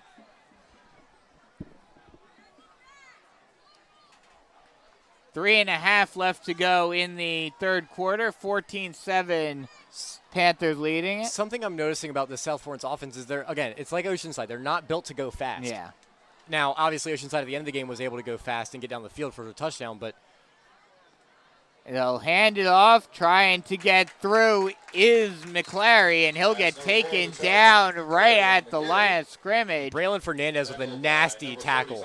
I didn't think he got back to the line. I thought that's where they're gonna mark him. They're gonna mark him right back at the 49. Not a tackle for loss, but Braylon Fernandez made a great play to hold him to no gain right there. Yeah, he got right through that line and was able to make the stop. Shotgun set, one wide on either side. McCart looking over to the sideline for a play. McClary to his left.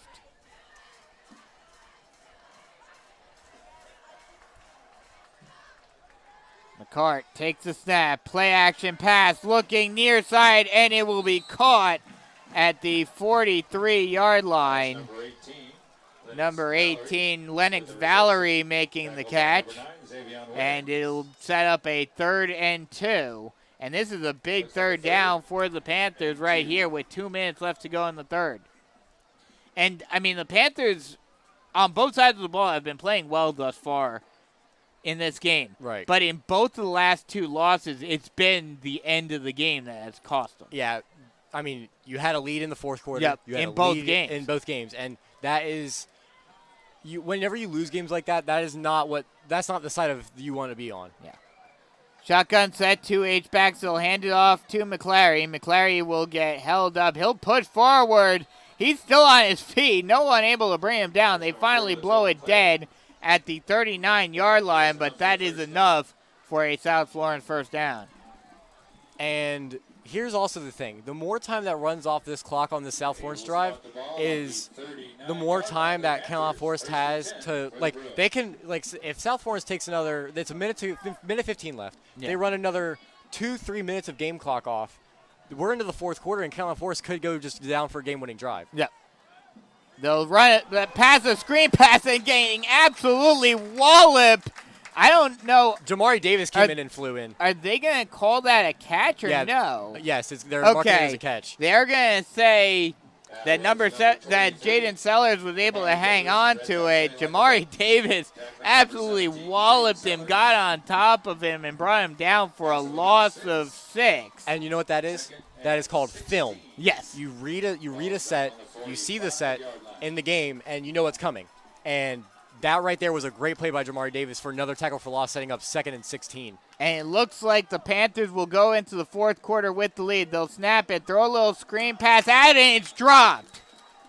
That was number 14, Raleigh Jett, who tried to make that catch. And now you sit there and you have a safety hover over the top of wherever Jaden Sellers is, and you just make them throw it at literally anyone else. 3rd and 16 with 23.1 seconds left to go in the third quarter. They'll go 3 wide on the far side, with Sellers the lone man on the near side. And they are doubling him on the near side. Which would make sense. Right. As you should. The snap. 3-step drop. Looking down the middle of the field. Throwing it. Incomplete.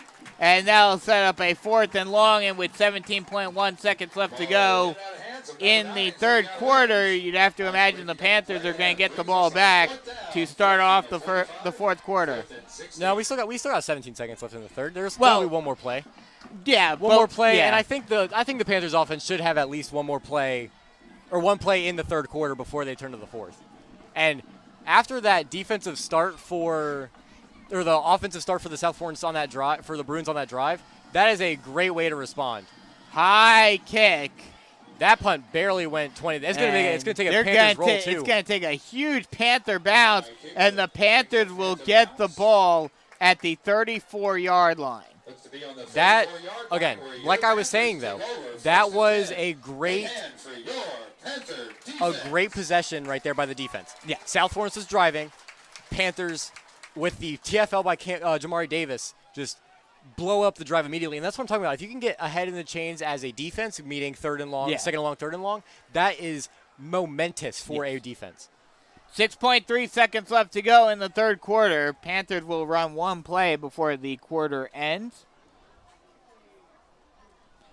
Shotgun set, 2 wide on the near side, plus the H-back. Hamilton takes the snap. He'll run a speed option, pitches it out to Johnson. Johnson finds a lane, and he'll get taken down at the 41-yard line. That'll be a gain of 7 for him, and that'll end the third quarter.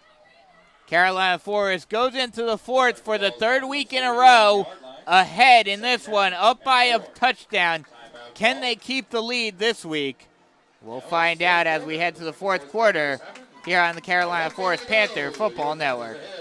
Switching is easy. We do it all the time. We switch on the lights. We switch TV channels. Some of us switch partners while square dancing. Well, that's a stretch. But what's not a stretch is how you can switch and save with State Farm. In fact, State Farm agent Tony McAfee, right here in Carolina Forest, can switch you over so you can start saving today. Tony and his team are ready to welcome you to the State Farm neighborhood. With Tony McAfee, it's easy to switch and save. Just give him a call. When you want the real deal, like a good neighbor, State Farm is there.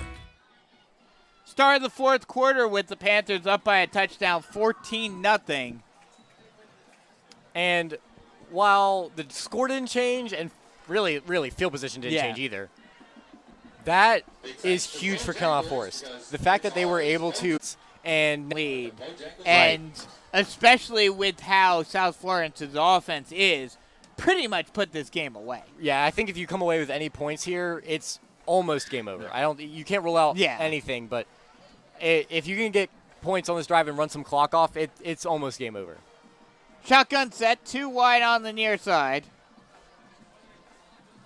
Hamilton takes the snap, will hand it off to Johnson, and he gets walloped in the backfield. And he'll lose a couple. And that's not how you want to start the fourth quarter. Not at all. So it'll be a 3rd and 5 for Carolina Forest. And this is a big play for the start of the fourth quarter. Right. As Panthers are looking at the side. Khalil Johnson's out on this play to fix his helmet. So we have... So no Khalil Johnson on the field. I believe that's Jaron Fox out there. Shotgun set, 2 wide on the near side. Hamilton uncertain on where he wants to put Fox. Play action. Hamilton keeps himself, and he'll get sacked in the backfield. That'll be number 11, Noah Moore, who comes in from the linebacker core, the inside linebacker, to make the sack, and that'll set up a 4th and 7. And you have to imagine that the Panthers are going to punt it away here. So while we're in the interim, there was another game that had gunshots at it. Oh, lovely. It's nowhere. It's the Lumberton Red Springs game, but that is still not good. Yeah. High punt. And it's fumbled, and the Panthers are able to come up with it. What a play! And no fair catch call by the South Forest return guy. And I didn't see who it was. I want to say it might have been Finian Mahood, who was playing wide receiver, but also punt coverage. Yeah. And he just laid into the South Florence return guy and just... Well, I don't even necessarily know if he hit him. It was just the pressure that Mahood put on him. The ball fell. Mahood jumped over him to avoid him right after he fumbled it, and the Panthers were able to come on top of it. And that is huge. So now the Panthers have the ball in South Florence territory on the South Florence 38-yard line, and they can extend this lead out to 14. Shotgun set, 1 wide on either side. And a whistle is blown. This is probably going to be false start. Yeah, false start. And it is. So that'll push the Panthers back. But the fact that we're talking about the first Carolina Forest penalty in the fourth quarter, I am okay with that. As compared to South Florence having multiple penalties. And multiple dead ball penalties, too. Yes. Like, it's not even like they've had one holding call, but the other 6 penalties were false starts or offsides or whatever the case may be. So it'll be 1st and 15 from the 43. Shotgun set. 1 wide on either side. They'll hand it off. Jaron Fox trying to plow through, and he'll get taken down at the 40-yard line. Jaron Fox, tackled by number 10, Terry Good. Good gain of 3. You don't need it all back on one play. If you can set this back up in like 2nd or 3rd and 5 or so. And not only that, you're letting the clock run down. Right. 10 minutes left to go now. I think first and foremost, you would love to come away with a touchdown here. But, again, a field goal does not hurt here. No.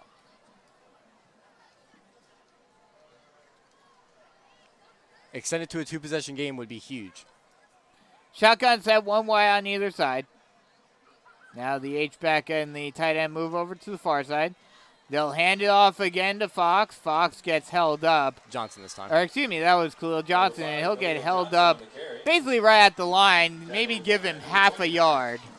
and they'll set up 3rd and 12. Now, I know we don't have the wide receivers that we did last year. Yeah. But if or the I'm quarterback. Or the quarterback. But if I'm Mark Morris here, what is the harm in taking a shot deep right now? Yeah. You either punt the football or it's an arm punt or you get a first down. What is the harm in having an arm punt right now? Shotgun set 2 wide on either side, so they've got the wide receivers out there. One thing I'm noticing though is that number 80 with the Adams is playing in the middle now. They will go play action, rolling out to his left. He gets hit as he throws it, and it's intercepted. Incomplete. Oh, no. He dropped it. Number 11, Noah Moore, had his hands on it, but he was not able to hang on to it, and that'll bring up 4th and long. Amari Adams, so they've actually shifted to a 4-3 now. Amari Adams is now actually playing in one of the 2 D tackle spots, and that's creating a lot more pressure up the middle that Ethan Hamilton is having to deal with. Yeah, which is hurting the running game for Carolina Forest. Right. So now, you would have to assume they're going to punt it. Right. But I could also see a world where Mark Morris decides to. Looks like he's going for it. No, Ethan Hamilton. Oh, no, never mind. Finally backs up. Oh, no. No, maybe? Question mark? Still got plenty of time on the game clock. Yeah, now he backs up. Now he's going to back up. And is he going to? Oh, no. Oh, a fumble snap. The snap is fumbled, and South Florence is able to get it, and they'll take it all the way back for a touchdown. Wow. That is number 20. I can't see the second number. 29, I believe. I didn't even see what happened. I don't think the ball even got to Cameron Coe. Yeah, I didn't see what. I think they were trying to do a fake punt snap direct to Khalil Johnson. Khalil Johnson? I don't know. Maybe? I don't know, but that's a huge momentum shift with 8:39 left to go in the game. Now South Florence is able to tie the game up with this extra point. I was just so shocked. I didn't even see what happened. And Carolina Forest is going to take a timeout. Mark Morris is signaling for one. And I don't understand why he's calling a timeout. Well, South Florence is now motioning for a timeout. So some confusion here, maybe. I don't know who they're assessing this timeout to. We would like to thank Logan's Roadhouse. So we'll have to see where the timeout is from. We'll take a quick timeout ourselves and come right back with more Carolina Forest Panther football action. Comfort Dog Grooming Salon has been part of the Carolina Forest community pet grooming needs with quality and loving care for your pets for over 15 years. Large, medium, or small, they groom them all. They've always accepted new clients, and rebooking is easy. With 31 years experience with their staff, they're up to date on techniques and safety standards for all breeds, and the medical distance are no problem. They're active in your community with youth sports and lending a helping hand. Call them to be a part of the family with your furry friend. 843-903-4554 or at ComfortDogSalon.com. Or just stop by with your furry friend at 4006 Postal Way, Myrtle Beach. So we may have figured out why the timeout was called, as it looks like they're going to go for it, and they're set up in the split back. They're going to try to push it forward, and they get it. Wow. That's number 17, just Jaden Sellers was set up behind center and just ran it off tackle and was able to push his way into the end zone for the 2-point conversion. And just like that, now South Florence has a 1-point lead with 8:39 left to go in the game. And this feels like it just feels the like last couple of weeks where you have the lead and you just cannot close it out. It is the exact opposite. It's just the offense falls apart. The defense is trying their best, but there's not a whole lot you can do about that. You can only do so much. Like, you can be the best defense in the world, but eventually you're going to give up some touchdowns. Right.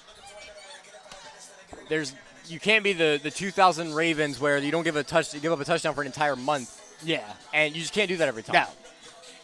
And this is going to be huge. This offense I don't trust this offense for South Florence, though. Like, Yeah. South Florence is not what we thought they were. And But so if you run off enough clock, then well, yeah, if you score anything, you take the lead again. As Right. that kick is up, and it will go out of the end zone for a touchback. Goes in the end zone, where the Panthers will take over.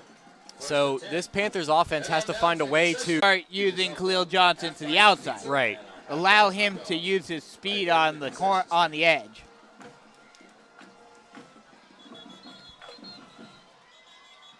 And some whistles are being blown, not sure why. And they're marching the Panthers back? No, they were ahead of where they were marking them at Oh, the 25. okay, I don't know they- why they were at the okay. 25. First and 10. Thinking these refs thinking they're in college now. Yes. They don't have the skills needed to be No. in college. Shotgun set, they'll go with the two running backs set in the backfield again. One wide on either side. They'll hand it off to Johnson. Johnson tries to bounce around the corner. He's able to and steps out of bounds at around the 21-yard line. Taking it around. A lot of running for just 2 yards. Yeah. This Or actually just 1 yard. Picks up 2. No, they'll give him 2. They'll put him at the 22. offense cannot stall out. Like No. this, you went from being able to run clock down to now having to just go and score. And you had the opportunity to last possession and it didn't happen. So now you got to go down and drive the length of the field. They'll go with the two running back set again. This time they'll run the triple option. Hamilton keeps himself, bounces inside. He'll get the first down anymore. Still on his feet. He's got one man to beat, and he is gone. No! 20, 10, Go! 5, touchdown, Panthers. Ethan Hamilton with the greatest run since Lamar Jackson. Oh my gosh, is that Vanilla Vic in the house? Oh my gosh. Oh my gosh, that was Friday night. You were at a party and the cops got called. The party got busted. That's get away from running. the cop speed. Oh my gosh. Ethan Hamilton has this place pumping. Gentlemen, that score. And now Carolina Force is going to go for 2. And now the Panthers are going to go for 2 to try to make this a 7-point game. A 78-yard run by Ethan Hamilton. He just broke that out to the outside, and he just had that one corner to beat. That corner made a good effort, though. He really did. Almost brought him down at around the 10-yard line, but Hamilton was able to shrug him off and walk his way into the end zone. They'll go shotgun set, one wide on either side. Actually, they'll go with 2 running backs in the backfield. They'll run the triple. They'll hand it off to Khalil Johnson, And he'll get in. And that will be the 2-point conversion, and it's now a 22-15 lead for Carolina Forest with 8:16 left to go. And can I tell you what? As much as that momentum was gone 5 minutes ago, It is right back. And now you've made the South Florence offense actually do something. Yeah. They have literally they have scored no points outside of the Jaden Sellers rushing touchdown. Yeah. They have not done anything Outside of of the Wildcat touchdown, and even the 2-point conversion was Jaden Sellers running it. And I don't know many people who are stopping Jaden Sellers from getting 2 yards at the high school level. No. Jaden Sellers, he's just fast. It is what it is. What a run. That's why he's got all those offers. Advanced technology founded in 1906.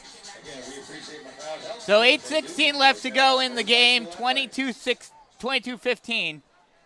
Panthers in the lead, and what a momentum change. Going from losing that, like having the botched punt, South Florence scoring, and you're thinking, oh great, look, this is going to be another game like the last 2 weeks, to Ethan Hamilton just breaking an absolutely incredible run and bringing the momentum squarely back into Panther territory once again. Oh, yeah. Yeah. He was able to bounce to the outside as J.J. Tack's going to squib kick it. It'll get fielded at the 15-yard line. It'll be taken out. He's going to cut Jaden Sellers on the return there, and he'll get down at the 48-yard line of South Florence. So good starting field position for these Bruins. And that's why we've talked about it in the past. That's why you don't squib. Right. That's why you just kick it into the back of the end zone. Yeah. Especially with someone like Jaden Sellers out there returning kicks. Right, and especially because Jaden Sellers isn't even all the way back. He's in the middle where that squib was fielded. Yeah. So I don't really understand why you would squib it there, but I'm not Mark Morris, so I don't know. South Florence will start with the ball on their own 48-yard line, right in the center of the field, right on the Panther logo. They'll hand it off, trying to get through, and spinning out, still on his feet, trying to get around to the corner and getting pushed out of bounds finally at the 34-yard line is Raleigh Jet. And that'll be a South Florence first down. Now, you also have to assume if South Florence scores a touchdown here, they're going for it again. They're going for two again. Yeah. So Panthers just, if they could just get one more stop, I think they have a really good chance of winning this game. Oh, yeah, You just got to get one stop. Especially with only 7.5 minutes left to go, as they'll run a play action, passes it out to the flat on the far side to Chandler Jack. There's a player on the field. It was number 8. I don't know who number 8 is on the. For South Florence? Yeah. Rodney Lassane. Yeah, so I think because Lassane made the catch on the flat, so I believe that's who they're tending to on the far side of the field. It'll be 2nd and 4, and this, it's really simple. It sounds really simple, but with how effective in the second half the South Florence running game has been, you're never out of. Oh, no, it's Ronnie Walker who was down. Oh. Ronnie Walker was down on the ground. He's right. He's jogging. He's jogging out. He's jogging out. He's fine. He's had a great game so far. I think he got the wind knocked out of him. Probably. That's what I would assume. Brings up a 2nd down and a long 4. All this defense has to do is get one stop. Yeah. And they've gotten plenty tonight. It's just, can they get one more? That's been the problem in these last 3 games, has been the defense has done great in the first half, and then the second half they start getting those cracks, and that's what's been hurting the Panthers. Right. So it'll be 2nd and 4. They'll run a play action or a read option, getting taken down after a gain of maybe 1. That's number 12. Is Livingston on the Livingston. Tackled by number 4, Charles McCray, and number 26, Jonathan. Charles McCray makes the tackle. Brings up a 3rd. All this defense has to do is not let Jaden Sellers, when they inevitably call a wildcat, just can't let him out. Which they're not. They are going with right now. Sellers is able to bounce inside. And wow. What did you say? Right on cue. Right on cue. They Wow. do not do what you say they need to do. And Jaden Sellers is able to just break right through the hole, beat a couple of secondary guys, and walk his way into the end And zone. I would assume they go for 2 here again. Now, here's the other thing. If Carolina Forest defense can find a way to get a stop, that would also be huge. Yes. Because then you're winning and you don't even have to score. Well, you still have to score. Oh, no, you're right. You are correct. Panthers are going to call a timeout here. So Panthers call a timeout. We'll take one with them with 6:45 left to go in the game. 22-21, Panthers in the lead. Switching is easy. We do it all the time. We switch on the lights. We switch TV channels. Some of us switch partners while square dancing. Well, that's a stretch. But what's not a stretch is how you can switch and save with State Farm. In fact, State Farm agent Tony McAfee, right here in Carolina Forest, can switch you over so you can start saving today. Tony and his team are ready to welcome you to the State Farm neighborhood. With Tony McAfee, it's easy to switch and save. Just give him a call. When you want the real deal, like a good neighbor, State Farm is there. 2-point conversion attempt for South Florence right here with 6:45 left to go in the game. Panthers trying to keep a 1-point lead. And something I noticed, there was a timeout before that last 2-point conversion. And there was nothing assessed. So I have no clue. So either there wasn't a timeout called or someone has fewer timeouts than it appears. Either way, the Panthers got a lockdown. They're going to go with the Wildcat again with Sellers in the back. He'll run it towards the far side, and he will get in. Wow. just pushes his way through that offensive line and get in for the 2-point conversion. And once again, South Florence up by 1 with 6:45 left to go. There is still plenty of time, however. Yeah. It is nowhere near over, especially with how quick these offenses have been scoring. Mm-hmm. These offenses have gotten woken up in the past 3 minutes of game time.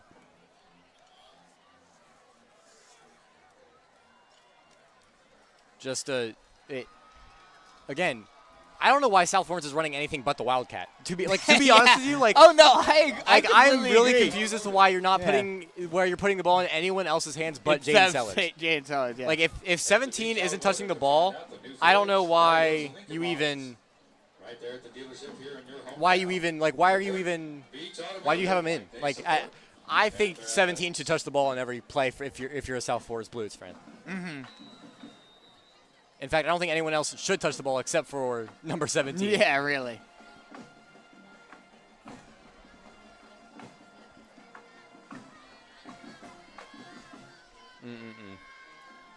So South Florence gets ready to kick it away. It is up, and it is a high one, fielded at the 8-yard line and fumbled, but recovered and brought out to the 18-yard line. 19-yard line. 20.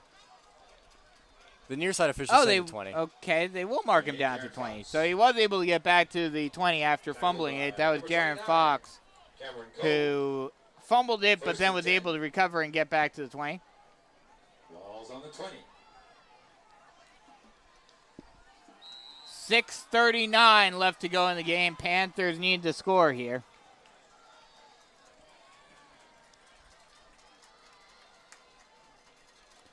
Again, but you don't need a touchdown. You just need a field goal. Yeah, exactly. So it's not like it's impossible. Shotgun set, one wide on either side.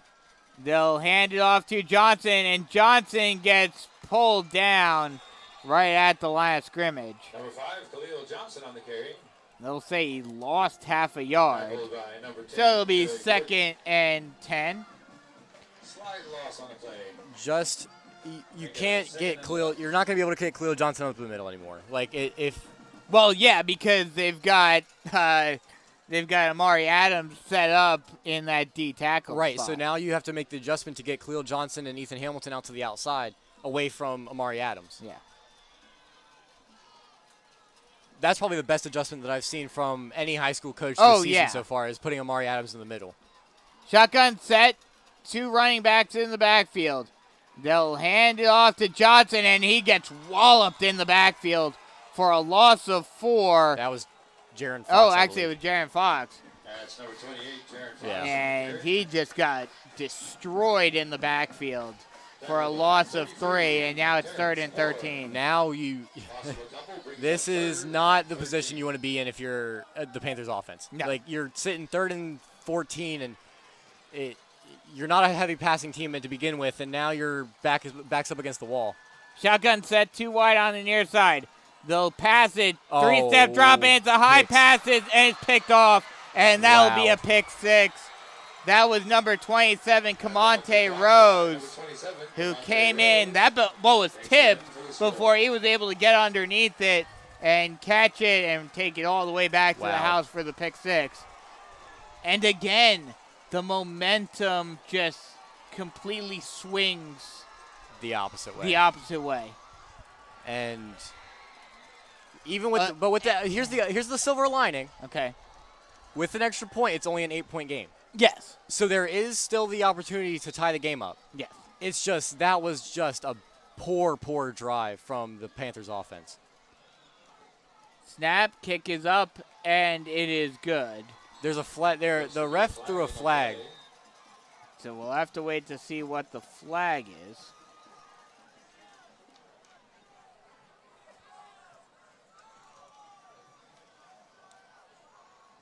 Refs are discussing it. The energy has definitely shifted. Oh, definitely. And the PAT's good, so they're gonna. Yeah, it's on the Panthers. 5 minutes, 9 seconds. So that'll push the kickoff up. South Florence, Do you want to know what it comes down to? But Jaden Tellers. Like, oh yeah, there's not definitely. very many teams. And Amari Adams on the defensive side. Yes, but the offense has succeeded with Amari Adams. True. On the field. But they've definitely been slower in the second half since the adjustment than they were in the first. Right. The scoreboard still says 29-22. It should be 30. Yeah.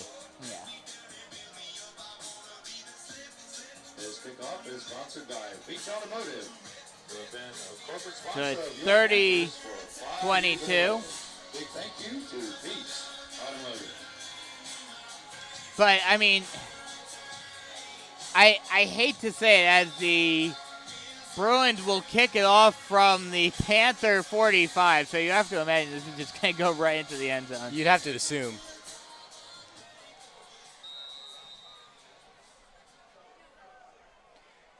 Oh, that's just a very unfortunate turn of events. And the kick is up, and yeah, he just boots boots it it way through It almost the hit end the zone. track. Panthers will take over. First and 10 on the 20-yard So line. the Panthers will start with the ball at the 20-yard line. And again, I mean, I don't think it will impact Carolina Forest against weaker opponents as much as it has these last 3 weeks. But how much are you concerned about the fact that the Panthers basically can play 3 great quarters of football, but then blow it in the fourth? But for the offense, it's only 2. The offense has put up, outside of that, until that Ethan Hamilton touchdown, they hadn't put up any points. Yeah. And it's just, it is concerning that the offense falls apart in the second half. Shotgun set, 2 wide on the near side. They'll throw a screen pass, and it'll drop incomplete. Amari Adams got a hand on that one. That was just Bringing up a second and 10. Yeah. Just too much pressure in front of Hamilton for him to even try to get to Khalil Johnson. Yeah, I agree. It's going to be a long road for this Panthers team on this drive. Yeah. They're going to have to make some really great plays in order to. And now, well, they can still tie it with a touchdown and 2-point conversion. Right. But now with only 5 minutes left to go in the game, you have to wonder, what do the Panthers do? Shotgun set, 2 wide on the far side. Speed option, pitches it out to Johnson. Johnson tries to get around the corner, but will get pushed out of bounds at around the 22-yard line. As number 5, Khalil Johnson. Tackled by number They'll give 33, him the 23, so it'll be 3rd and 7. It was a really, really, really good start to this game by the Carolina Forest Panthers offense. The only thing that I have for the second half of the season is, can they just continue into the second half? Yeah. Can they just play good offense and play good defense in all 4 quarters? Shotgun set, 2 wide on the far side. Sailor motions the man to the near side. Speed option, pitches out to Johnson. Johnson tries to get it around the corner, but cannot, as he is wrapped up on the edge by number 13. That is Derek Goodman, the other Division I caliber defensive player for South Florence, coming into the backfield from the strong safety position. Khalil Johnson only has 30 yards rushing in this second half. 30. That is not after getting over 100 in the first half. Right. It is 4th and 9, and I believe the Panthers are they're going to punt it. Why would you? That's surprising with 3.5 minutes left to go in the game. This punt is up. No one back for South Florence, and the Panthers will let it roll all the way down to the 30-yard line. So I said at the beginning of the game that we needed to have mistake-free football. They did that for the first half. For the first half, they had that.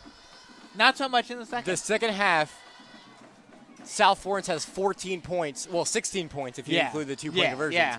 16 points off of Carolina Forest mistakes. Yes. It is just, it's pretty bad. Quite. So now, I mean, and what hurts the Panthers even more, I mean, they still have two timeouts, but that timeout used during the 2-point conversion Right. hurts them as well as they hand it off and blasting through the line and still on his feet is number 12, bringing it all the way down into Carolina Forest territory. That was actually Sellers who made that carry. This defense just looks absolutely gashed. Yeah.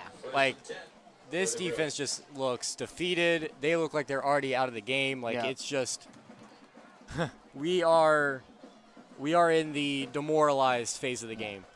And like you mentioned, they're just continuing handing it off to Sellers. And there's no reason not to, though. Like, there's absolutely no reason to not put the ball in the hands of your best player.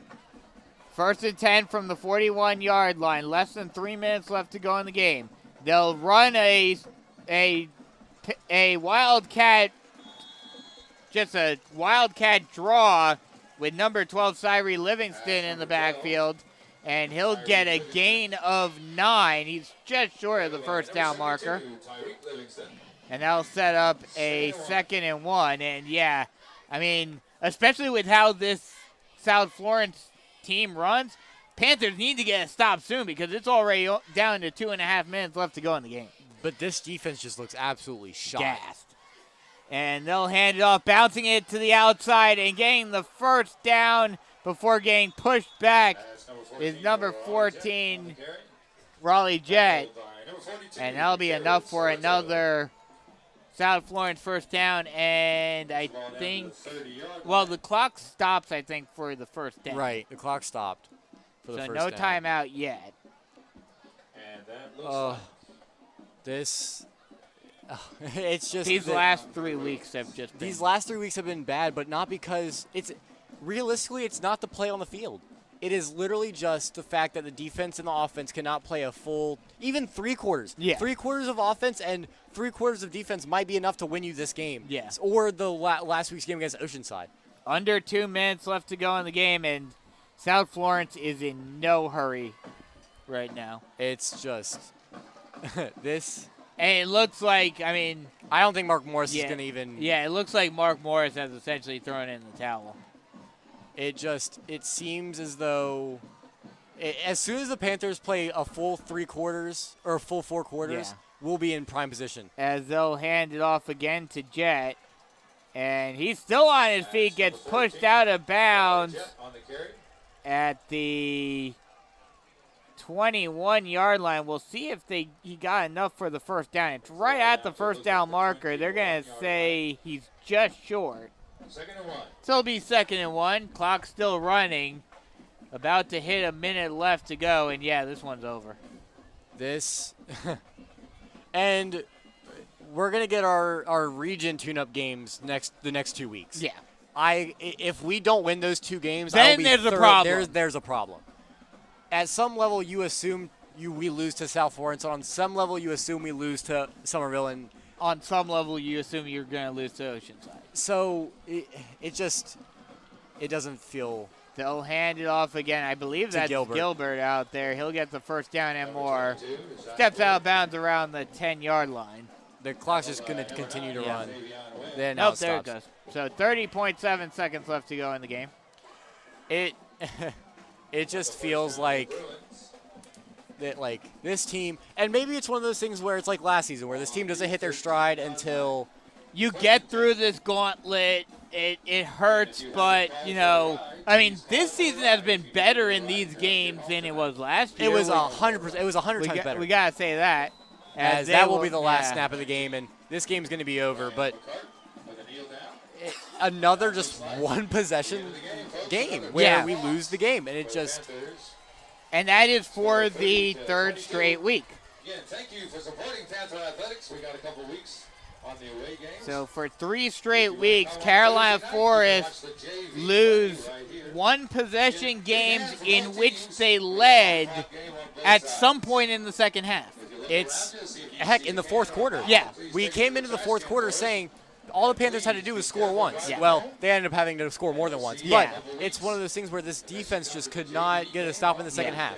Well, and I think that if there's any takeaway, and we talked about this going into this gauntlet, what's the biggest the biggest takeaway from this gauntlet stretch going into the easier part of the schedule and then region play is that if the defense can get their stamina up and play 4 full quarters of football, the sky's the limit for this team. It really is. Because we won't see another defense as strong as Oceanside's, I don't think. We're not going to see a player the caliber of Jaden Sellers. Yeah. I think that this team has the opportunity, especially how we looked against Somerville, it has the opportunity to make a deep run, and not just because we play 2 weaker opponents in the first 2 rounds of the SCHSL playoffs. Yeah. I think while 1-3 is bad, it looks a hell of a lot better than last year's 1-3. Yeah. And that's what we said going into this game. We said the 2 losses, now 3, that we had last year look so much worse than this year. Yeah. And if there's any silver lining, which, again, I think there is, Yeah. that is it. Yeah. It is that this team, not only is it still early in the season, we're not even in region play yet. This team is not done by any means, any stretch of the imagination. It's just going to be, I think the key is Mark Morris making adjustments. Yes. Because when the defensive end, I'm sorry, I keep blanking on something. Amari Adams. Amari Adams, Yeah. thank you. When Amari Adams moved to the D-tackle position, there was no adjustment by Mark Morris to change the running scheme. It was just run what we normally do, and that's not how the offense is going to work. Yeah. So that is the biggest thing, is can Mark Morris make adjustments at half? And I think that as far as Mark Morris will take them, that's how far they'll go. Yeah, exactly. So once again, final score here, 30-22. Panthers lose another heartbreaker at home. Next 2 weeks they're on the road. We get our one big road trip of the regular season next week when the Panthers travel out to Charleston and Stratford. Well, more Goose Creek. But yeah. Charleston area. The greater Charleston area. Yes. So they will face off against Stratford next week, followed by North Myrtle Beach the week after. So for Preston